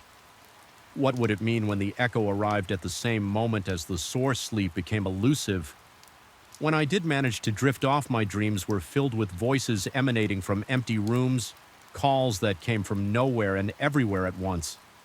I began to record everything, setting up my phone to capture audio whenever I was alone in the office. Most recordings picked up nothing but the ambient sounds of the building, but occasionally there it was. Mercer's voice, faint but distinct, saying words I would later receive in an email or hear in a phone conversation. I shared my concerns with no one. How could I explain that something in our office was anticipating my boss's communications, that something was replicating his voice with perfect accuracy before he even spoke the words? From wherever he actually was, the rational explanations grew thinner, more implausible with each occurrence. 4 weeks into this nightmare, I decided to stay late specifically to confront whatever was happening. I positioned myself in the central area of the office after everyone had left, waiting for Mercer's voice. The air conditioning hummed softly, punctuated by the occasional ping from the elevator down the hall. Sweat bead along my hairline. Despite the cool air, my throat felt constricted, my mouth dry as paper at precisely 7:43 p.m. It came not from the hallway this time, but from directly beside Mercer's office. Need to revive the Blackwood proposal. The numbers don't add up. The voice was so clear, so present, that I could almost feel the breath that should have carried those words. My heart hammered against my ribs as I approached Mercer's office. The door was closed. The light off my hand trembled as I gripped the handle, turned it slowly, and pushed the door open. The office was empty, bathed in the dim glow from the city lights filtering through the blinds. I stepped inside my shoes, silent against the carpet. Nothing seemed disturbed. Mercer's desk was organized as always. Laptop gone. Pens arranged by color, family photo angled precisely toward his chair. Then my phone buzzed in my pocket. A text from Mercer: need to revise the Blackwood proposal. The numbers don't add up. Can you take another look tonight? Word for word, inflection for inflection. If text could carry such a thing. I stumbled backward out of his office, my spine connecting with the wall behind me. The impact knocked a framed company award askew as I reached to straighten it. I noticed something I had never paid attention to before: a small vent in the ceiling, part of the building's central air system. The following day, I arrived early and examined every inch of the office. I discovered similar vents positioned throughout the space, all connected to the central HVAC system that serviced the entire building. An idea began to form, not a rational explanation, but something adjacent to one. I researched architectural acoustics, how sound travels through buildings, how certain structures can create anomalous acoustic effects. I found cases of acoustic mirrors where the unique architecture of a space could capture sounds and reproduce them elsewhere. Under specific conditions, none of it fully explained what I was experiencing, but it provided a framework. However tenuous, to cling to that evening, I stayed late again, this time with a different purpose. When everyone had gone, I systematically moved through the office, carefully placing small pieces of duct tape over the vents, not blocking them entirely, but changing their acoustic properties. I felt ridiculous, like a man constructing a tinfoil hat, but desperation had overtaken my sense of self-consciousness. I returned to my desk and waited. Hours passed without incident. My shoulders had just begun to relax when the sound came: Mercer's voice, discussing third-quarter projections. But this time it was different. The voice sounded distorted, as if speaking through water. More importantly, it came from everywhere at once, reverberating throughout the office rather than from a specific location. My skin prickled with goosebumps as I realized the voice wasn't coming from the vent at all. The tape had merely changed how it manifested. I sat frozen, listening as the voice continued for nearly 30 seconds before fading away. My phone remained silent. No email appeared for the first time. There was no corresponding communication from the real Mercer. I waited another hour before giving up and heading home, my mind racing with possibilities. Had I somehow disrupted the pattern? Had I made things worse? The answer came the next morning when I arrived at work. There was a strange energy in the office. Colleagues huddled in small groups, speaking in hushed tones. Our receptionist informed me that Mercer wouldn't be in today. He had been hospitalized overnight. After experiencing what doctors suspected was a transient ischemic attack, a mini-stroke, he had collapsed while working on quarterly projections at home. The timing aligned perfectly with when I had heard the distorted voice. Over the subsequent days, a terrible hypothesis formed in my mind. What if the voice I heard wasn't an echo of Mercer's actual communications? What if it was something else entirely, a precursor, a preview of thoughts not yet expressed? What if by disrupting the acoustic properties of our office, I had somehow interfered with whatever natural process was occurring? Mercer returned to work the following week, seemingly recovered but noticeably subdued. The doctors had found nothing conclusive, attributing his episode to stress and overwork. He appeared thinner, paler, his voice slightly weaker than before. I removed the tape from the vents when no one was looking. That same day, I began to hear the voice again, clear, precise, and always preceding Mercer's actual communications. But now I listened with a new understanding. I wasn't hearing an echo. I was hearing a forecast. The voice wasn't replicating Mercer's communications after he left. It was anticipating them before they were ever spoken. This realization should have terrified me more than anything that had come before. Instead, it brought a strange calm. I had glimpsed something beyond ordinary understanding, a wrinkle. In the fabric of reality where causality folded back upon itself. I still work late at Meridian Analytics. I still hear the voice, but now I understand my role as witness to something inexplicable yet somehow essential. I've become attuned to the subtle differences between Mercer's actual voice and its predecessor, the latter slightly more resonant, as if emerging from somewhere deeper than a human throat. Sometimes when I'm alone in the quiet office, I speak into the empty air, wondering if my own voice creates ripples elsewhere. If someone in another place might hear me before I've spoken, the building listens. The vents carry my words away, and somewhere in the space between what will happen and what has happened, something receives them. The lights continue to flicker, the office continues to breathe, and in the silence after everyone is gone, I wait for voices that shouldn't exist, carrying messages not yet sent from a future still forming. PR. I still feel it sometimes, that peculiar numbness that creeps from my jaw and spreads across my face like spilled ink on paper. It wasn't the typical dental anesthetic that wears off in hours. This sensation returns periodically, always at night, always when I'm alone, accompanied by the subtle metallic taste that floods my mouth. And when it happens, I know with absolute certainty that what I experienced was real. Despite all evidence to the contrary, the pain started on a Tuesday, a dull throb that originated somewhere deep in my marrow and gradually intensified until it became impossible to ignore. By Wednesday morning, the side of my face had swollen, and focusing on work became an exercise in futility between whys. I mentioned my predicament to Davis, a colleague I knew only through brief interactions in the break room, not someone I typically seek advice from, but desperation has a way of lowering standards. Davis's eyes lit up with unexpected enthusiasm.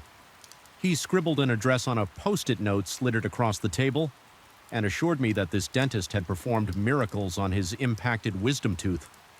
Last year, the location seemed unusual, some office building in Havenbrook, a neighborhood on the outskirts of town where development had stalled after the economic downturn. I'd rarely ventured there, but the pain pulsing through my jaw eliminated any hesitation. That afternoon, I called in sick for the remainder of the day and drove across town. The roads grew narrower as I navigated through Havenbrook, passing shuttered storefronts and apartment complexes with more vacancy signs than occupied units. Fall had descended early that year, and a thin layer of mist hung over the streets, softening the edges of buildings and blurring traffic lights into hazy orbs. The address led me to a 10-story commercial building with a facade of smudged glass and weather-stained concrete. Unlike the surrounding decay, this structure maintained a peculiar dignity, as if existing in defiance of its deteriorating neighborhood. Inside, the lobby smelled of industrial cleaner and stale coffee. A directory board with missing letters displayed the building's occupants. Law offices, accounting firms, the travel agency that likely hadn't booked a vacation since the internet took over, and there it was. Nightingale Dental Associates, Suite 8113. The elevator ascended with mechanical reluctance, each floor marked by a subtle jolt. When the doors finally slid open on the 8th floor, I stepped into a hallway that stretched in both directions, lined with identical brown doors and illuminated by fluorescent lights that hummed like trapped insects.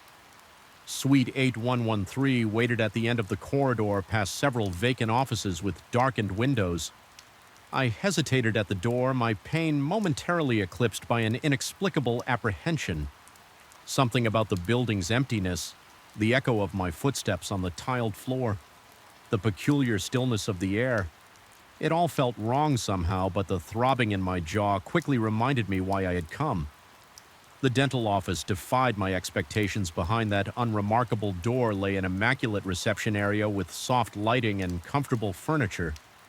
The walls were painted a soothing shade of blue, adorned with framed landscapes of serene mountain vistas. Soft, classical music drifted from concealed speakers. The contrast with the dreary hallway outside was so stark that crossing the threshold felt like stepping into another world entirely. A receptionist looked up from her computer and smiled. Her face was pleasant but somehow forgettable, as if deliberately designed not to leave an impression. She checked my name against an appointment book, though I didn't recall making an appointment, and informed me with practiced efficiency that Dr. Nightingale could see me immediately. The waiting room remained empty save for myself, yet magazines were fanned out on side tays as if recently disturbed by other patients. She directed me down a short hallway to examination room 3. The dental chair faced a window overlooking the city, though the view seemed oddly unfamiliar from this vantage point, as if the building were taller than I had initially perceived. Dr. Nightingale entered. Moments later, his movements fluid and precise, his handshake firm but cold. His features were sharp and angular, high cheekbones, prominent jawline, deep-set eyes that reflected the overhead lights like polished obsidian. He examined my infected tooth with such gentle precision that I barely felt his instruments probing the sensitive area. His diagnosis came swiftly: an abscess requiring immediate drainage, followed by root canal therapy. The procedure could be performed right away. He assured me, his voice carrying a slight accent I couldn't quite place, something European perhaps, or possibly Canadian, softening the consonants in a way that made his words sound almost melodic. I should have asked questions about insurance, about credentials, about how Davis had found this place. Instead, I nodded eagerly, desperate for relief. The injection of anesthetic brought immediate numb spreading beyond the typical boundaries of dental work, creeping down my neck and across my shoulder. Dr. Nightingale worked methodically, his movements becoming increasingly blurred as whatever he had administered took stronger hold the ceiling above me. Transformed under my drug-hazed gaze, the fluorescent panels seemed to pulse and shift, revealing glimpses of something else behind them. Intricate patterns that appeared almost organic, like the branching of veins or the spread of roots.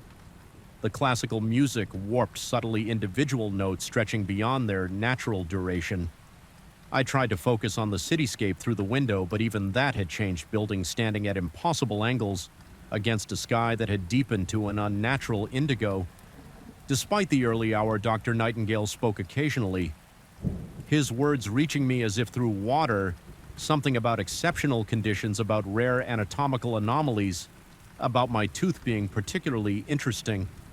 I felt pressure, but no pain as he worked, and despite my growing unease, I remained perfectly still, my body no longer responding to my mounting anxiety.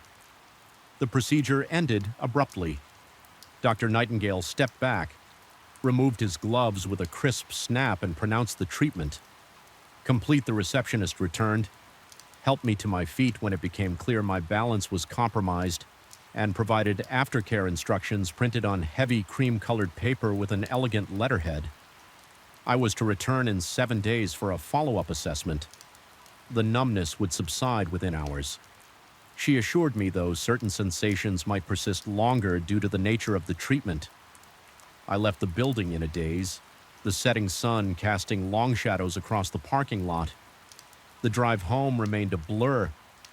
In my memory, marked by wrong turns and near misses at intersections that night, I slept deeply and dreamlessly, waking the next morning with only a dull ache where the fierce pain had been. The week passed uneventfully. The infection appeared to have cleared. and I returned to work. Mentioning my successful treatment to Davis in passing, he nodded, distractedly immersed in a spreadsheet, and made no acknowledgement of his recommendation. I attributed his lack of response to workplace stress and thought nothing more of it. On the 7th day, I returned to the building for my follow-up appointment. The lobby looked shabbier than I remembered, the floor tiles cracked in places, dust gathering in corners. The directory board showed no listing for Nightingale Dental Associates, confused. I approached the security guard stationed behind a desk I hadn't noticed during my previous visit. According to him, there had never been a dental office in the building, certainly not in the last decade he'd worked there. Suite 813, he informed me with growing impatience, had been vacant since the previous tenant. A small accounting firm had gone bankrupt 3 years earlier. I insisted I had been there just 1 week ago, but my protests only earned me suspicious glances and eventually a suggestion that I might want to check my records again, determined to prove I wasn't losing my mind. I took the elevator to the 8th floor. The hallway appeared narrower, darker, and considerably more dilapidated than I remembered. Emergency lights cast a jaced glow over peeling wallpaper and stained carpet. Suite 81's door was secured with a heavy padlock, rust accumulating around its edges. Through the clouded glass panel, I could make out an empty room with dust-covered floors and water stains spreading across the ceiling like invasive mold. It clearly hadn't been occupied for years. My heart raced as I pressed my face against the glass, desperately searching for any sign of the immaculate office I had visited. The taste of metal filled my mouth, and my recently treated tooth began to throb, and per perfect synchronization with my pulse, I stumbled back from the door, my reflection in the glass momentarily transforming into something unfamiliar, sharper features, deeper set eyes, a smile that stretched too wide back at work. The next day, I confronted Davis about the referral. He looked at me with genuine confusion, then concern, as I described the mysteriously vanished dental office he swore he had never given me. An address had never recommended at a dentist, and suggested, with the careful tone people use when they fear someone might be unstable, that perhaps I should consider talking to someone professional about my experience. I tried to forget the incident, to rationalize it as some bizarre episode triggered by pain medication or stress, but certain details continued to haunt me. The way the cityscape from the window hadn't matched any possible view from the building's actual height and position, the unnatural coldness of Dr. Nightingale's hands, the peculiar letterhead on my aftercare instructions, which I could no longer find, despite tearing apart my apartment in search of them.